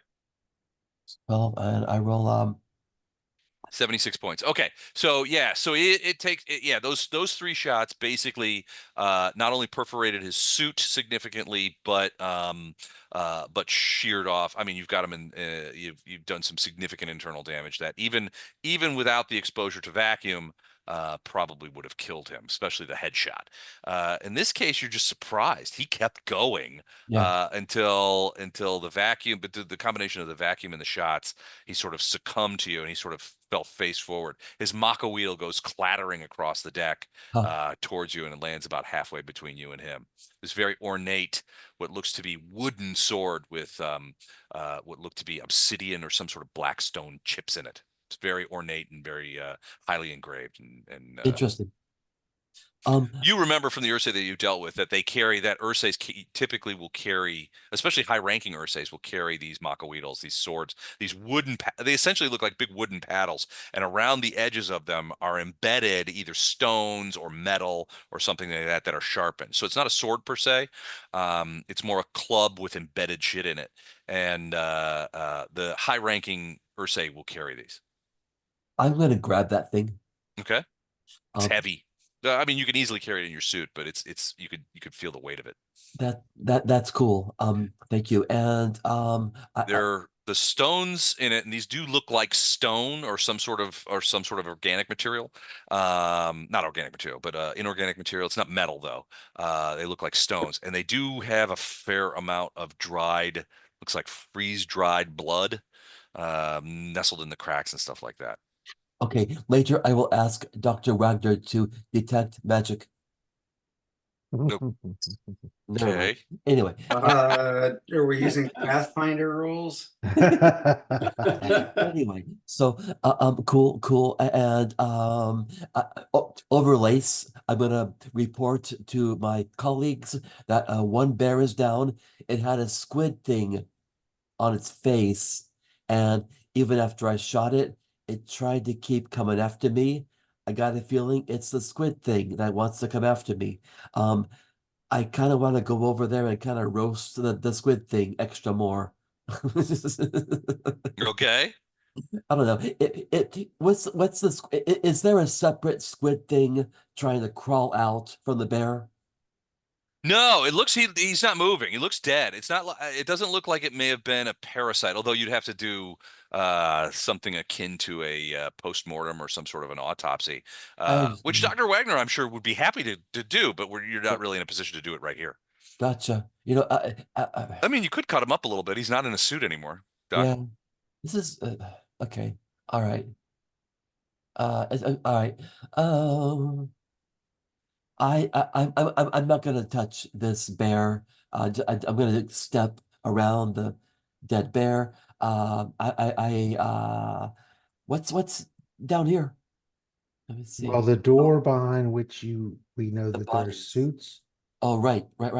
Thank you. is here. Gotcha. Okay, great. The So suits are here. Sweet. Les, will I know if this room is pressurized? It's It doesn't not. look like it is. Yeah, Yes, sir. Can the I drone's please? already ascertained it. Yes, sir. Can I please go inside? Yep, you can. Great, So great. inside is there's a fair amount of detritus in there, but you do see that there are a couple of large racks and what Okay. look to be 20 pressure suits, standard model, sized for Terrans, sort of just hanging there, along with oxygen containers, generators, and things of that nature. All the things that you Nice. would need to go outside. They look a little dusty. Okay. And a jump source, jump Yeah, radius. so you guys, all of you at the same time get a message from Jin, and he says, "Gentlemen, I've just detected a concentrated source of jump radiation. That's to your east, about 40 meters, and it seems to be moving to the north. Shit. I But mean, it's much more concentrated than the. It's a concentrated source. It looks to be about 4 to 5 meters wide. okay, great. I'm gonna It's be. burning like a torch in a dark room. It's to the east. To the east, yeah, about 40 Do meters. we want to keep moving this direction? And maybe we should get the whole party together if we are. Well, you've got one guy in a suit out here, but he's pretty decombobulated. What do you guys want to No, do? I mean up by Mallory. I mean, I'm the only one near him right now. I don't want him. Um. Oh, here comes Bishop. Okay. I'll move up to that corner. Okay. Okay. So I'm so still dealing with everything through the drone right. because I'm a weenie Hmm. and I don't have big pulse plasma rifles. Can you send the drone east to see what that thing is? Mm-hmm. Thank you. It's probably a bunch of bears or that squid thing. So you said east and north? Yes. So the drone pops up over there. Yeah. No, it was to your east, moving north. And as the drone sort of looks Oh, down there, you can see something pretty weird happening down there. It looks to be some sort of vortex, Oh shit. I hate that. oh, nice. and it's moving slowly northward up that corridor. Okay. So I'll pull the drone back because I don't want it to be overwhelmed by that vortex. And when it gets close enough, if it's not already, I'll have the drone take readings with its sensors so I can try to figure out if I can figure out what that thing is. Okay. So Jin wasn't wrong. It's emitting it's spitting jump space radiation in pretty significant volumes. Your guess is that it's I mean, you're looking at the sort of radiation things and the way it moves. Your guess is that it might be some sort of spun off mini black hole or something that's connected to the jump space direction, and that's just sort of meandering around on its own. Okay. Shit. If it's a mini black hole of sorts, the most important thing would be not to touch it. Right. Well, And yeah. they can't shoot it. Well, Well, I don't no. know. I mean, you could, I suppose. Um, I don't know if I'm gonna get experience points for blowing up a mini black hole. Well, it is. It's about 5 meters across. Shit. So maybe well, not 5 meters. About 5 meters. So figure well 3 to 4 meters. So about 10 to 12 feet wide, and it's just this sort of swirling sort of vortex. It's actually kind of hard to look at Right. because the images the thing. You're as it gets is it it's moving sort of north and it's heading over here to where this emergency light fixture is, and there's this thing here is sort of like a little potentially like a little open area sort of this is open, so we're only seeing like a quarter of the sphere, so there's another quarter of the sphere on the other side. You can see that this is like a little courtyard, perhaps a Right. gathering place. It seems to just be heading northwards across that sort of weird little fountain looking place towards the light. True. Wow. Okay. Is it moving in a hostile way? No, it hasn't changed speed and it hasn't changed direction. I don't think black holes can move any other way than hostile. I'm just saying, they destroy all matter. Pretty much. They're not necessarily hostile of mine, but that seems hostile to me. It's certainly no fun at a party. Yeah, no. Unless you just really want to experience being ripped down to your base components Yes. and shunted through a black hole. What do they Once you call it? pass, Spaghettiification? Yeah. yeah, spaghettiification. Once you pass through the event horizon and then disappearing out the other side. No, I don't think that's fun. I'm just saying. I think you're probably right. All right. Okay. Well, I'm not gonna go challenge the mini black hole to a uh, wrestling match.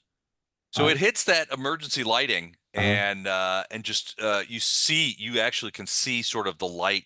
It's almost like the light beams, the radiation continues, just sort of gets sucked into it, and Yeah. then the entire fixture just gets crunched into Yeah. it. It also is destroying this thing over here. It's just tearing pieces of it apart as it sort of moves through. It continues to go north. It doesn't seem to pay any attention to you guys. And the drone sees it sort of blast through like a wall. And it doesn't like blast through. It just sort of like, I mean, it's almost like it crunches it like a beer can and then absorbs it. No. And it keeps going through until it disappears through the bulkhead, which it crushes Jeez. and stuff. So now you've got this open to space out there.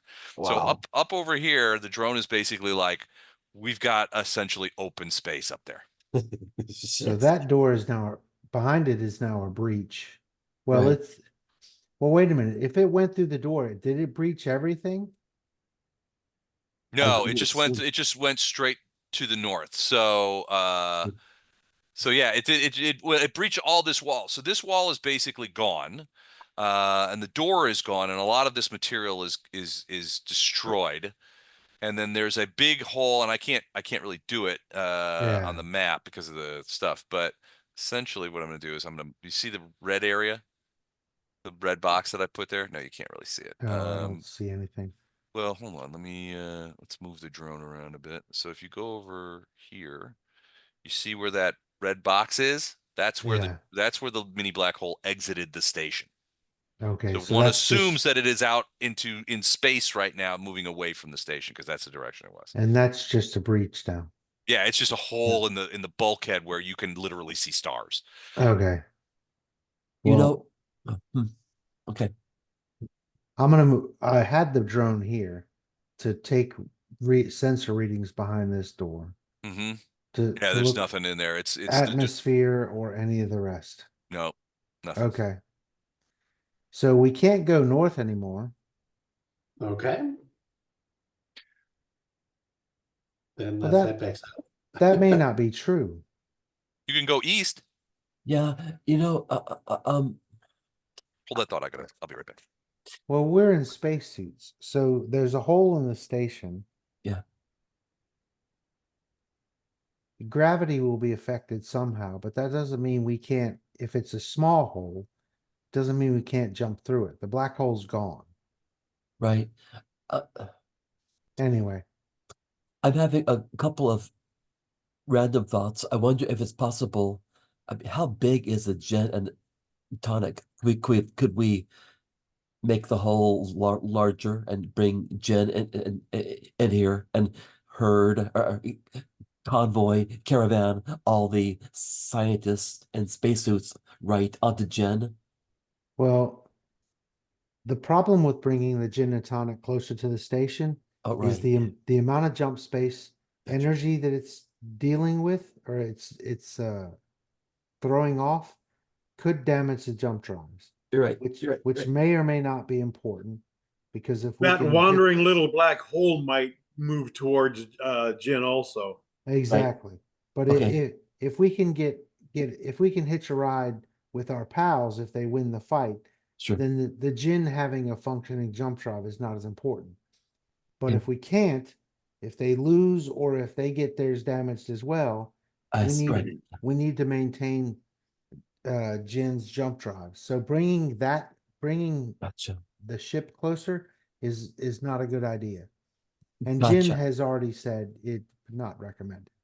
Copy that. Okay, cool. All right.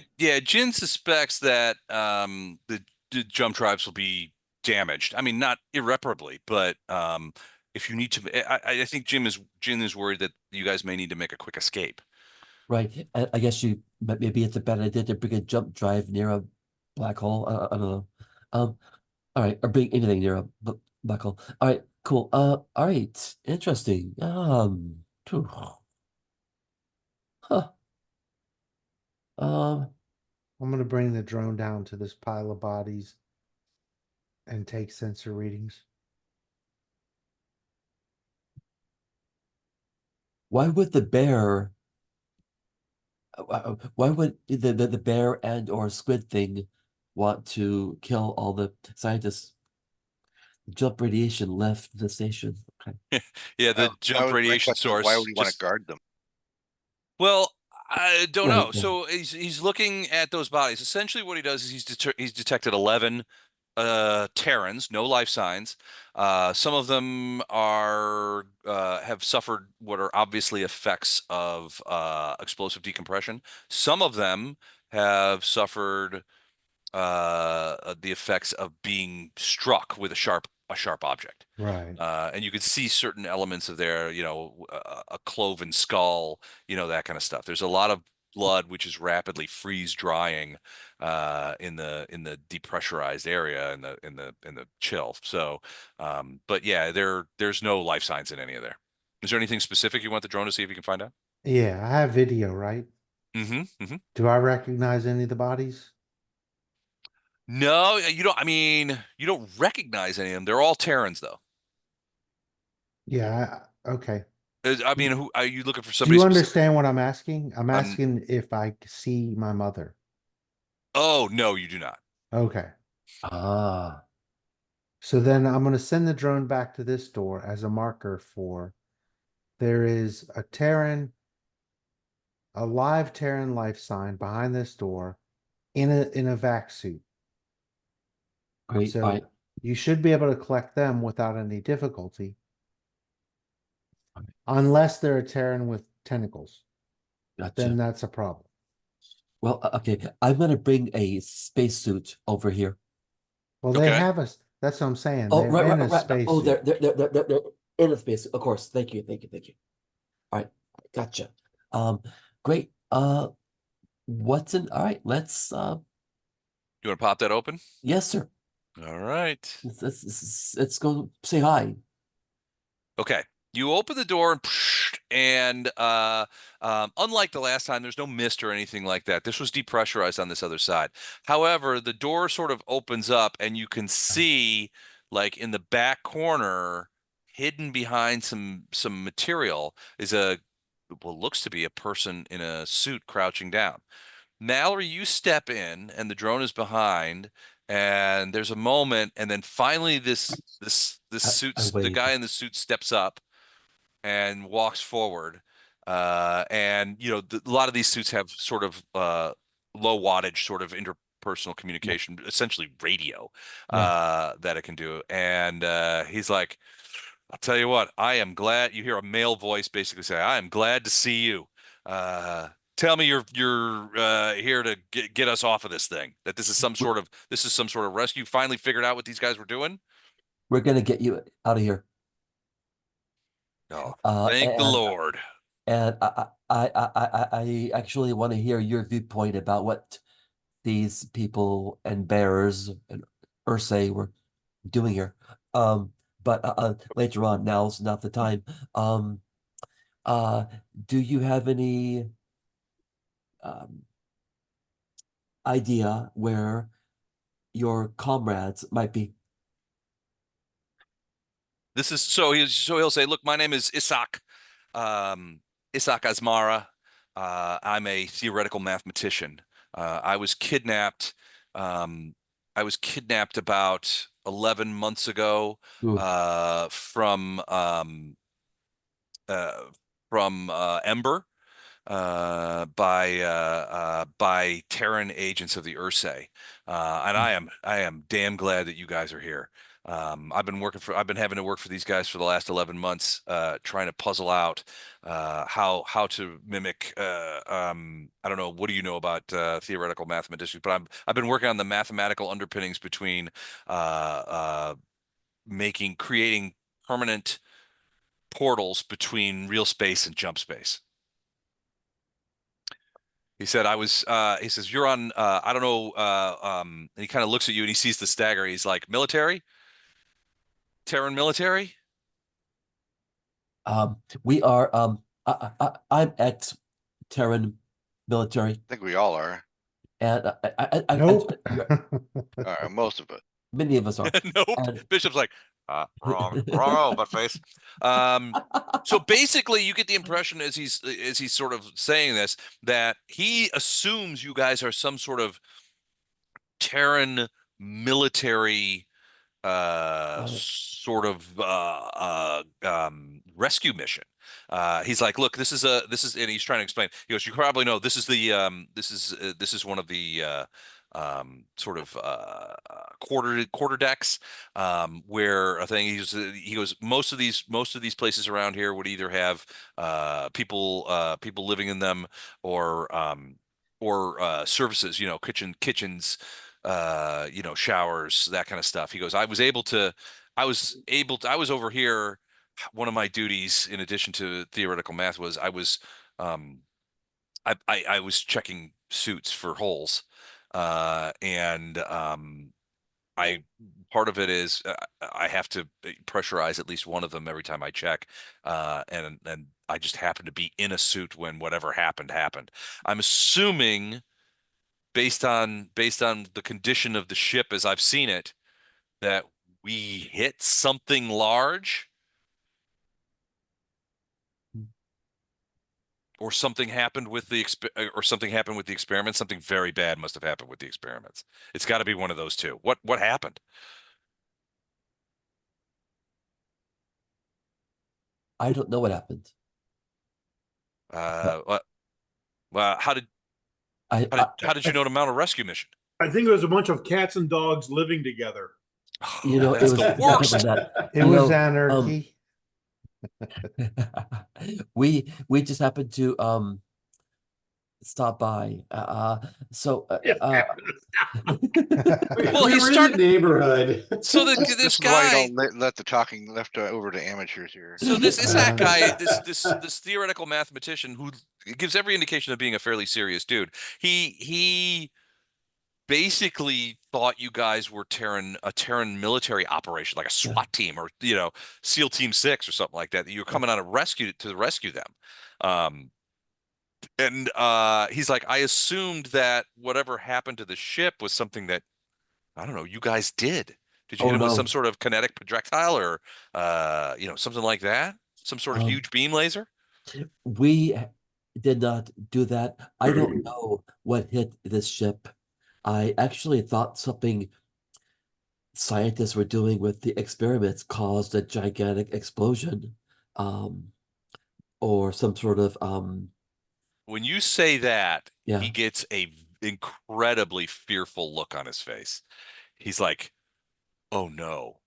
No. Did something go wrong with the experiments? Did they open it? Did they open the portal? It's only theoretical." Well, He goes, there's a black he hole goes, I haven't forming. fixed he goes, I haven't done the calculations yet. I mean, it's only theoretical. I think the calculations have been done, and the result is we have a black hole forming in the center of the ship, and we need to get out there very fast. He pauses for a moment. He goes, first of all, it's not a black hole, but it might as well be for what it's going to do to this thing. Is it growing? Well, it's sending off kids. Yes. Yes. Shit. It's So he growing. looks at you, he comes forward and he's like, look, I don't know who you are. I thought you were Terran military, but if you're not, we need to get off of this station as soon as is possible. I agree with you. I want to save as many of the scientists as I can, just because, I can't leave people here to die. I actually want to save them. We have spacesuits. I'm trying to get all the people into spacesuits and somehow get them to my ship. the whole deck is depressurized. There's no way. I mean, theoretically, if we had a portable airlock of some sort, Yeah, he goes, he goes, I was in a spacesuit when it happened. yeah, That's the only reason I'm alive. I doubt that the chances that anyone else was in a spacesuit on this ship when this happened are infinitesimal. They're we've certainly actually all dead. We have to get off this ship. we've gotten. I thought we got a few life form readings. You did? We do. Were they in your? We believe there are Where are they? living trapped scientists in sealed rooms. And I know we don't have much time, but I would like to try to save them. I can't just leave them to be gobbled up by a extra dimensional vortex. Well, we have suits, and we have if we can get a portable airlock. How big is your ship? How are you docked here? Are you all the way? Are you docked all the way down on the space docks in the bottom of the sphere? That's complicated. I'm gonna I'm a break in. I'm a I'm gonna theoretical mathematician. I might be able to handle it. I'm gonna break in at this point and Okay. say, sorry to interrupt the conversation, but we've got a bear to the south. Shit. All right, great. Gosh, the I'll be right back. Ursaes, they searched this room. The Ursaes have been going through and shooting people. Okay, I come think they with me. realize that their experiment that this has gotten out of control and something has gotten loose and they're trying to destroy the evidence. I see. The evidence of Well, their kidnapping. hey, friend, actually, what I want to do is rescue the people, but I also want to get as much data as I can. Can you grab the data and go find my friend, my captain, Captain Black over here? Please, Hello if you there. can, get data, get as much data as get as much evidence as you can. And then please go find my colleague, Captain Black. I'm gonna go shoot a bear. They, I don't know that I have some data back in my stateroom, but I can't get access to the computers. They're on a different level. The labs are on a different level. You're a really smart guy. Figure it out. All right, so he goes in through here and He opens is a this door. mathematical statistician. All No, right, so he he's comes out theoretical. and opens this Theoretical. door and goes into it and begins stepping over, and you can see this looks like maybe it was his quarters, or he acts like it certainly was his quarters, and he's going through some of the material on his thing. There's some hard drives, there's some data sticks, which he Good, is putting into the pockets of his suit. good. So I'll just great, stay with them. Okay. good. We need information, and we need to get the people, and we're gonna fly. After I shoot this bear. Woo. Well, the bear begins walking towards you, and it's not too long after that you see another one sort of clomping background. These bears look a little different, but they kind of look like this. Ah, geez. All right, these guys again. Um, did More I bring tentacle any? bears, and there are two of them. Did I bring any? The suit appears to be open to the open atmosphere. Jeez. He seems to be dealing with it. Yeah. Oops. Yeah, their faceplates are up. Yeah. Their tentacles are also blue, as opposed to the color of the last guy. I don't know if you have grenades. Do you have grenades? Yes. I have some. A whole box of them. Yeah. Hold on, I'm looking on your in your equipment. Um, Did you buy grenades? I you don't know see what? it on I your did. Are you sheet. calling us liars? I Well, did. yes, I am. But you know what? I mean, here's what I'm doing. I'm trying to do a tank job. I'm not really completely equipped to do a tank job. Yeah, I see. I do not see any grenades. If I you have. if you got some, I'll give you the thing because if they're not anywhere on your sheet, but that's okay. Did you I buy have. grenades? Yeah. You wouldn't mess with a dude, would you? I have Yeah, a. for sure we'd mess with it, dude. I have I've a. got 3 plasma grenades. I know that. Well, hold on. Actually, Les, what I have is a laser rifle, a fully automatic shotgun, and harsh language. Okay. That's what I got. Harsh language is like a grenade. I'll say, "You dirty rat, you're gonna get it now." Okay. That's what you get, pal. Yeah, you see? All right. All right. Okay, So they're moving towards you, great. and growing closer. They're actually passing the Geez. Okay. Then I would like to please shoot them as much and immediately. Okay. So you open fire. Yes, sir. Right away. I mean, essentially, as soon as I see them, I want to start to shoot them. All right. Before he starts shooting, anybody else doing anything? Captain Gray, I know that you're watching the mathematician, the Isaac is his name. Yeah. What about Bishop? I'm assuming you're monitoring drone usage. Is he there? Oh, he's not there. Weber, Dr. Wagner, Yep. Mr. Tam, what are you guys doing? If it's if Bishop tells me it's relatively safe to go around the corner, I'd come around the corner just to see what's what. Okay. Give me control of floating guy. Okay. Sorry, I'm trying to get the blueberry off my screen here. So I would come out to. Did we already go into these rooms over here? Which ones? Yeah, the doors are open. Yeah, you could peek it. You could see Okay, right in open there. the vacuum or whatever. Okay. Yeah. I All right. think So I don't Mallory see Graves her is up out there. of reach. Or I'd give him some grenades. So I'll be up by my Tam with Just my weapon out, ready to fire if I see something. okay, Dr. Wagner, you could probably just pull the pin, throw it to him, and then he'll just like, sort of hop Oh, hot yeah. Relay it potato. over, He yeah. could just hot potato it over to the bad guys. I guess Excuse I'll me? just go up to where I can hide behind people. Hold on a minute. So somewhere around there. Oh, the old classic grenade hot potato action. It works every time. I see some potential problems with this hot potato action. Shit.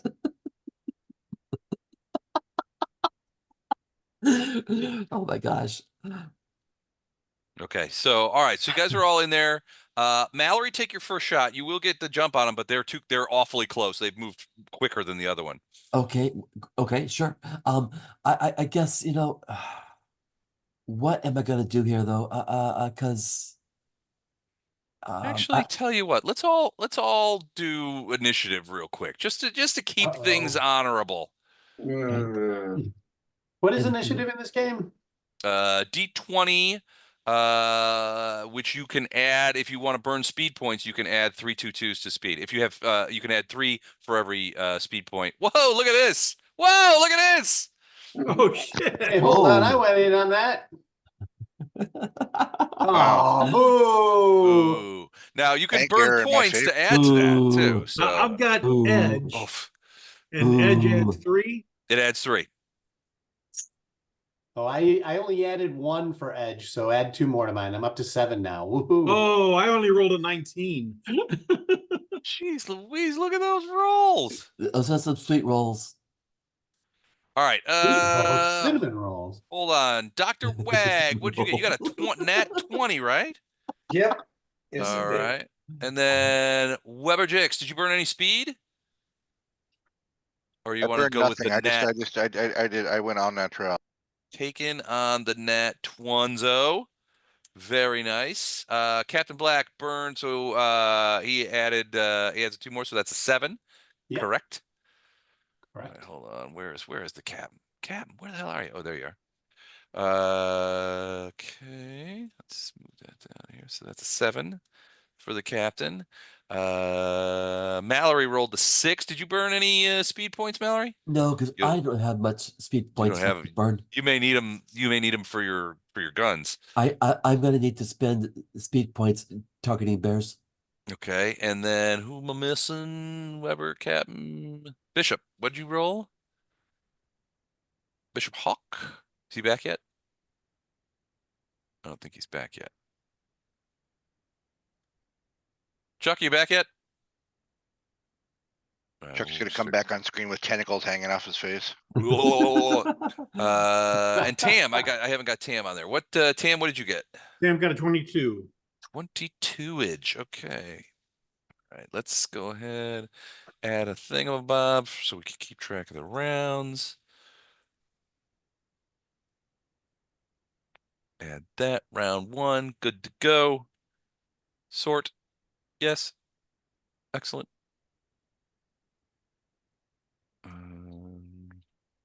And when Bishop gets back, we'll I'm do yeah. back. Did you roll initiative or anything? No, I need to roll a d20. Yeah, D20 plus if you want to burn some speed, you get +3 and that kind of thing. So do you have? I think your is intellect is your primary, right? Yeah, so I'm not burning any speed. It's a All right, 9. a 9. Okay, we can work with that. All right. So first things first. So right at the top of the round is Mehmet, who surprisingly comes up with a 22. Nice. So what is going on with Mr. Tam? Well, we All got right, a you see, couple of bears coming up towards Mallory. yeah, they're both headed towards Mallory. If you're headed that way, let me pass you a grenade or two. Hot potato coming in. Well, I don't want to grenade them if they're this close to me. I don't want to grenade them either right now. I'm just The going to game's almost over. I'm We'll shooting. miss you, but I'm shooting at this bear here. Okay. Go for it. What are you shooting at him? What's your gun of choice? Rifle, What kind? 3D damage. Where is that one here? Hold on. Base Is it plasma a rifle. laser or a No, projectile thrower? Projectile. Okay. All right. Base plasma rifle, 40-watt range. Only what you see, buddy. Only what you see, pal. All There are right. my nerds. Range of 250. All right. So basically a slug thrower. Do it. So in this case, I think it's just a single shot that you were taking, and you're taking it at this guy right here. Yeah. All right, cool. Take it. So starts out at a 20. And it's so gunplay is a speed thing. So let's look at areas. Yeah. And I have Uh, edge and speed. you have edge and speed, so that takes it down to a 17. Do you have any? No, no, no. You don't have any other gun related dealios. What do you think? You've got 10 in your speed pool right now, but to get a D6 back, you've already used your 10-minute recovery action. So your next recovery action would have to be an hour. Okay. So I started off at a 20 and I got down to a 3 because of my speed, right? Mm-hmm. Yep. So 17. 17. Let's go ahead and use 2 more. Okay. You're gonna take that down to 8, and that'll drop at 5. Yep. Right? So I need Yep. a 12 or better. Yep.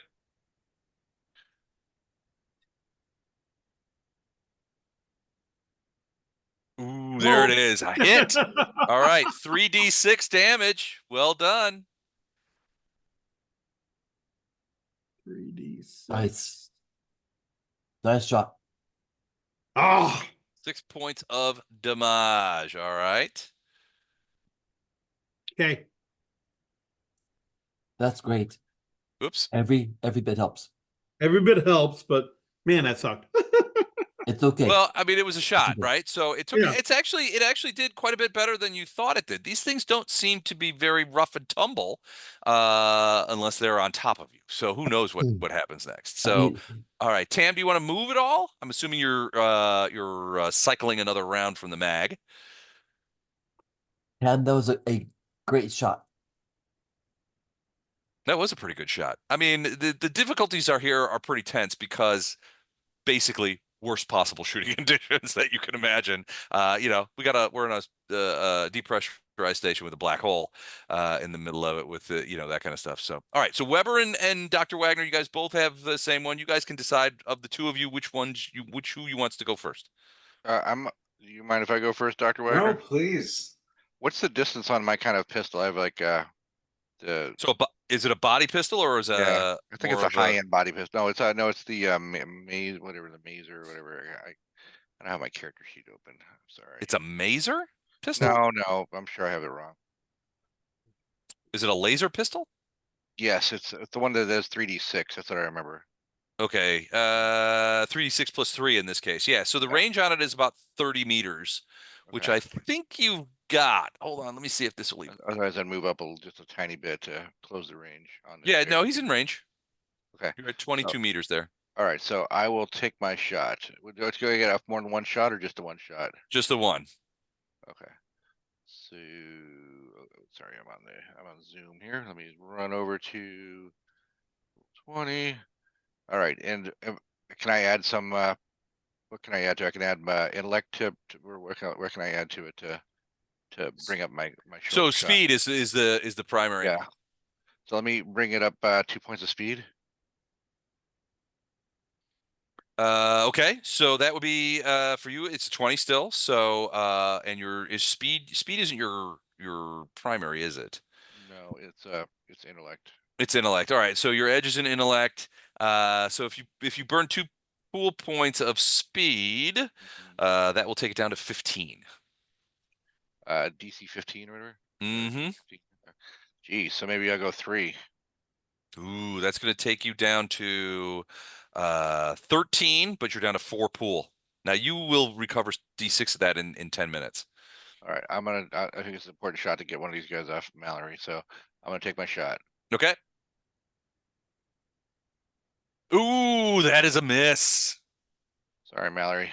That's I appreciate everything. I even appreciate the kind words.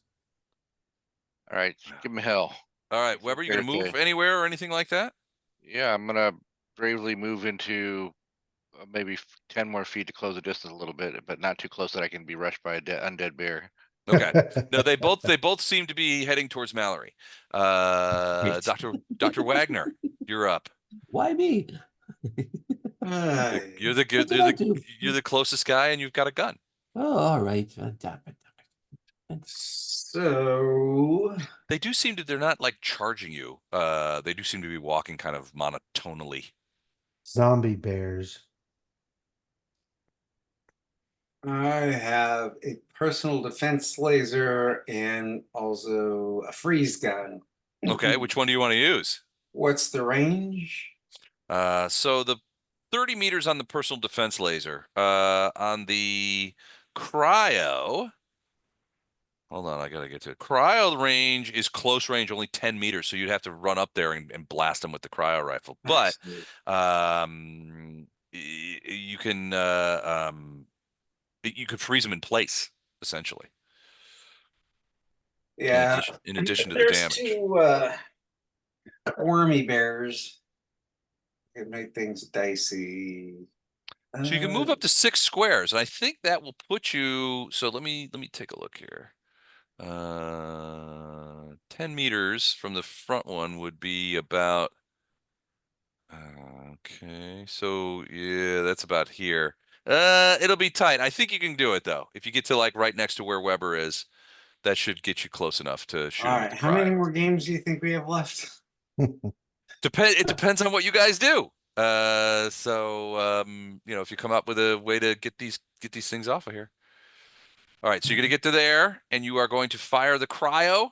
The cryo shouldn't that hit both of them? It's kind of a splatter. It is kind of a splatter, so yeah, it might.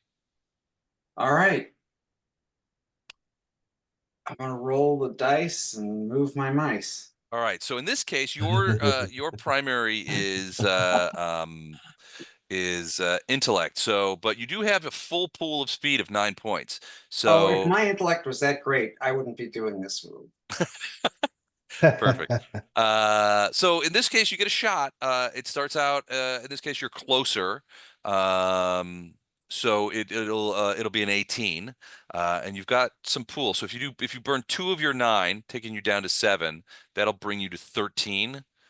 If you want to do that, you don't have to do that.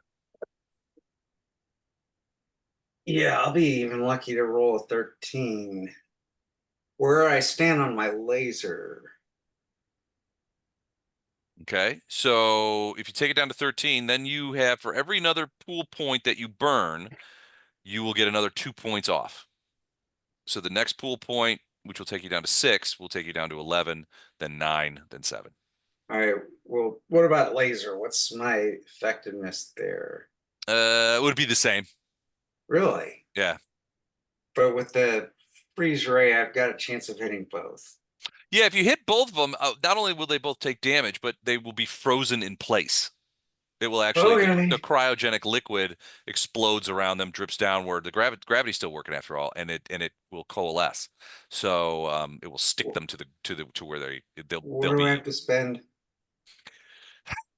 So right now you've spent 2, which takes you to 13.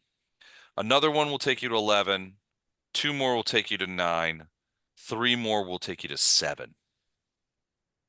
Out of which category? Intellect? Speed, Speed. I only have 9. right? Which means if you burn all those points to take it down to a 7 or better, you'll be down to 4 in your pool. So I'll be like a turtle. No, I mean it's not. It doesn't have a direct effect, but it is part of your hit points. Essentially, you're burning hit points. Gotcha. Okay.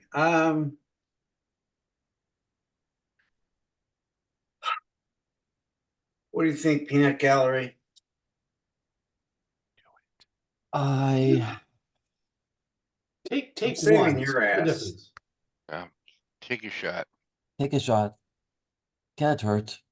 At what do Might I hurt the burn? At bear. 7. The first bear. Finish off the Okay. one in front. All right. Sure, I'll take a shot. Okay. You're gonna burn all those points, take it down to 7? 7 or better, I mean? I'm wearing pretty good armor, so sure. Okay.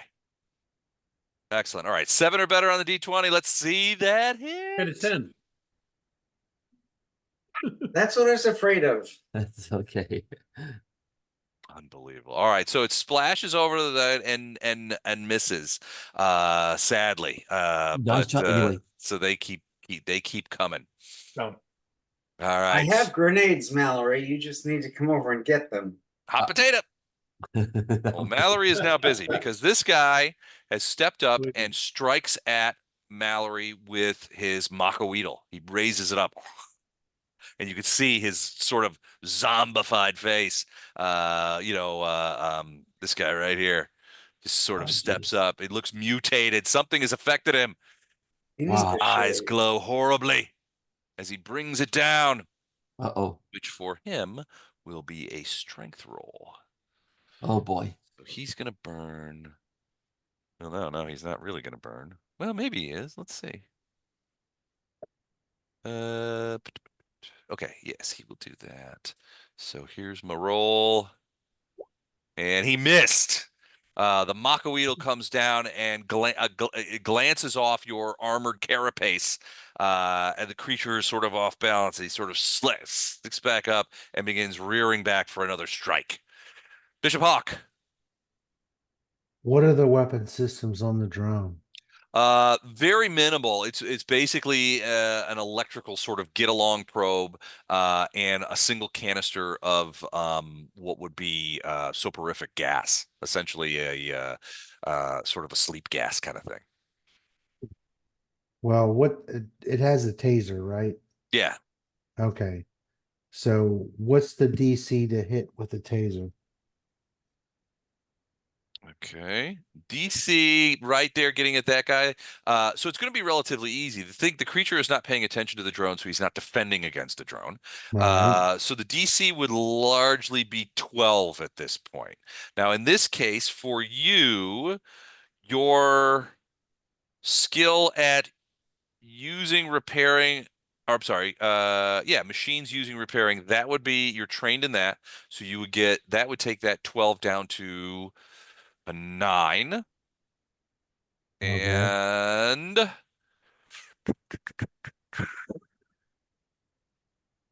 your intellect in this case, your intellect edge would be a factor, so that would bring it down to a 6.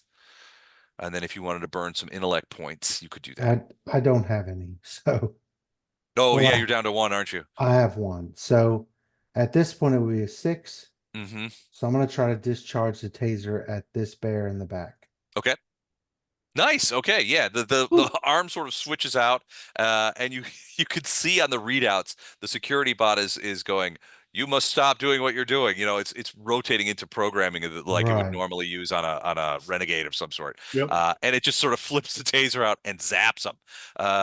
So you do see that it does do damage to him. So it does in this case, it does 2d6 of electrical damage, Nice. and has the potential ability to so I need to make a quick d20 roll to see if it So resists. yeah, 10 points. 10 points, and it does resist going unconscious.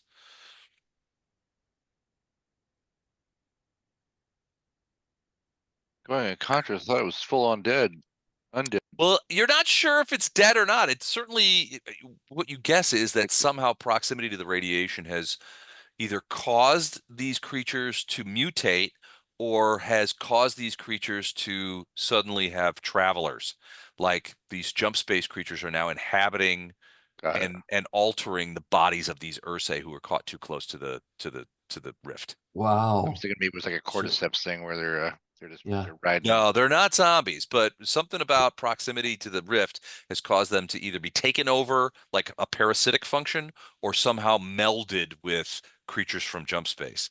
In this case, since you can see that their face plates are up and they're Hmm. exposed to unpressure, and you know that from the previous guy, he had been in a pressure suit, and when that pressure suit was pierced by by Mallory's electrical or laser weapon, you did see that it was suffering from depressurization, and that did injure it grievously. These cases, these whatever happened to these guys, pressure was not a problem for them anymore. Right. But certainly, if it's a blended kind of creature, the damage to the Ursae portion of it is significant, if not overwhelming. All right, but it did not pass out. It staggered backwards away from it, and it now is looking at the drone though too. So, all right. So that's it for you, Bishop. You want to run up there and hand Mallory a grenade? I don't have a grenade. So what damage did this creature take? What's the red bar as opposed to the green bar? Oh, the red bars are just like they're just their it doesn't matter really. They're all equal. It's the strength, speed, and intellect associated You with have the to thing. wipe It's out all basic. three. You have to wipe out all three. Okay.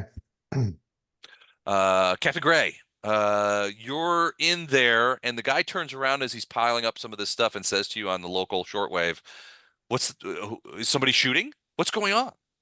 Yeah, hang tight here for a second. I'm just gonna go get some milk, and then No, I want to see. I'm a theoretical mathematician.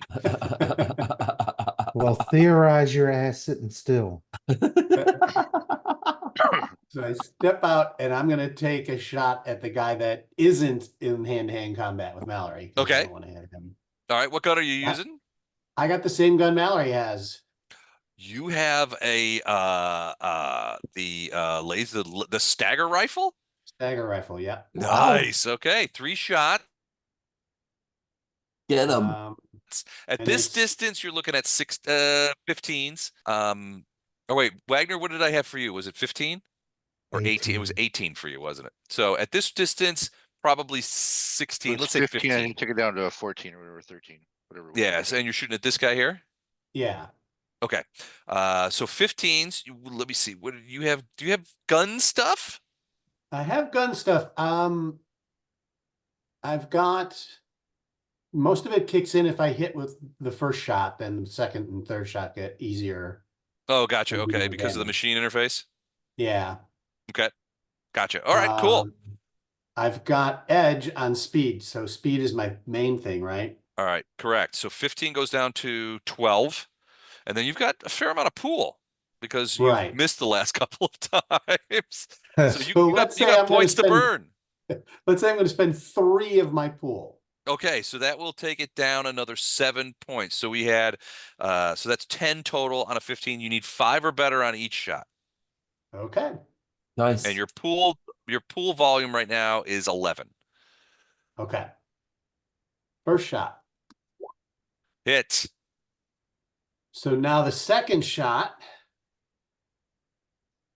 I get +1. Okay, so that would be, what would we say you needed 5? So now you need 4s. Okay.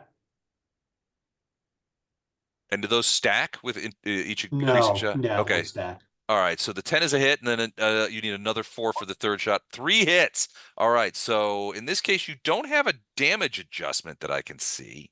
Yeah, I do. So it's the Oh, major with the effect. It's over under the minor. uh +4 electrical damage if second attack succeeds. Okay. All right. So you will get +4 damage on that one. So right now, the stagger rifle does 5d6 +3 damage for each shot. So right now you're at 15d6 +9 +4 for the major effect. So that would be +13. So 15d6 +13 total. All right. 63. All right. So he had 48 hit points left. And so these 3 shots blow him sideways where he collapses over here onto, oops, I moved the drone. Sorry about that. Nice. Where he collapsed. God darn it. Drone, stay up there, idiot. Where he collapses onto the ground with the bulk, with at least a couple of shots going through his suit and a fair amount of burn damage taking place on his face and torso. So I call out to Mallory. I go, I assume you got this guy. I'm going back in here. And I go back. Awesome. All right, you go back in. All right, so Mallory Graves, it's your turn. Yes, sir. All right, fine. I'll burn a couple more points. All right, let's see how many you got. All right, at this range, the DC is 10. You probably want to step back so just in case of a blowback effect. But Guys, I'm gonna call it. I gotta get oh it. yeah, it is Yeah, 11. All right, so All you're right, out. Matt. All right. All right, good night, We got Matt. one Not guy all. left for the round, so yeah, go ahead, Matt. Yeah, we'll talk stop to you. then. Not all. Bye. All right, Copy. so you're at a 10 or less, or 10 or better. I'm sorry.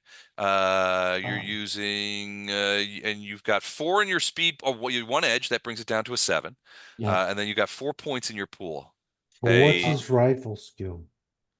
He Doesn't- practiced with guns, so that's a 4, a better to hit. That's pretty good. I don't know that I would burn any points on that one. I won't burn points. I'm just gonna shoot him 3 times. Point blank range. Yes, sir. 4s are better. Ooh, Miss. the first one is a miss. That one goes in the deck. 12 is a hit as you bring your And- weapon back up, and another miss. So 1 Wow. hit. Oh God, that's terrible. Wow. All right, but still 5d6 plus Ouch. you do extra damage, so 5d6 plus 4, or yeah, 5d6 plus 4 damage. 5d6 plus 4. Yeah, yes, sir. All right, here we go. 5d6 plus 4. That's just what's going on here. All right, here we go. I roll a 24. Okay, so it's gonna obviate that one, and it's gonna take this one down to that. That's Oops. crazy. It didn't go. Wait, hold on. 0. I missed twice. You missed twice. You put 2 quick ones in the deck at your feet while you were pulling your gun up. There you go. All right. So it did take him down, and he staggers backward from the shot. But he's bringing that Macaweedle around for another hit. And when we play next time, we will go into round 2. In the meantime, I want you guys to think about the resources you have and how to get these guys off this ship if you can get them Yeah. out. True. You got 2. Okay. You've got 2 guys, 2 scientists, which is a yeoman's job in a ship that has a time limit on it. Yeah. On a space station. So you got to move fast, but you got to figure out what you can do. All right. Great We'll stop game. there. Thank you.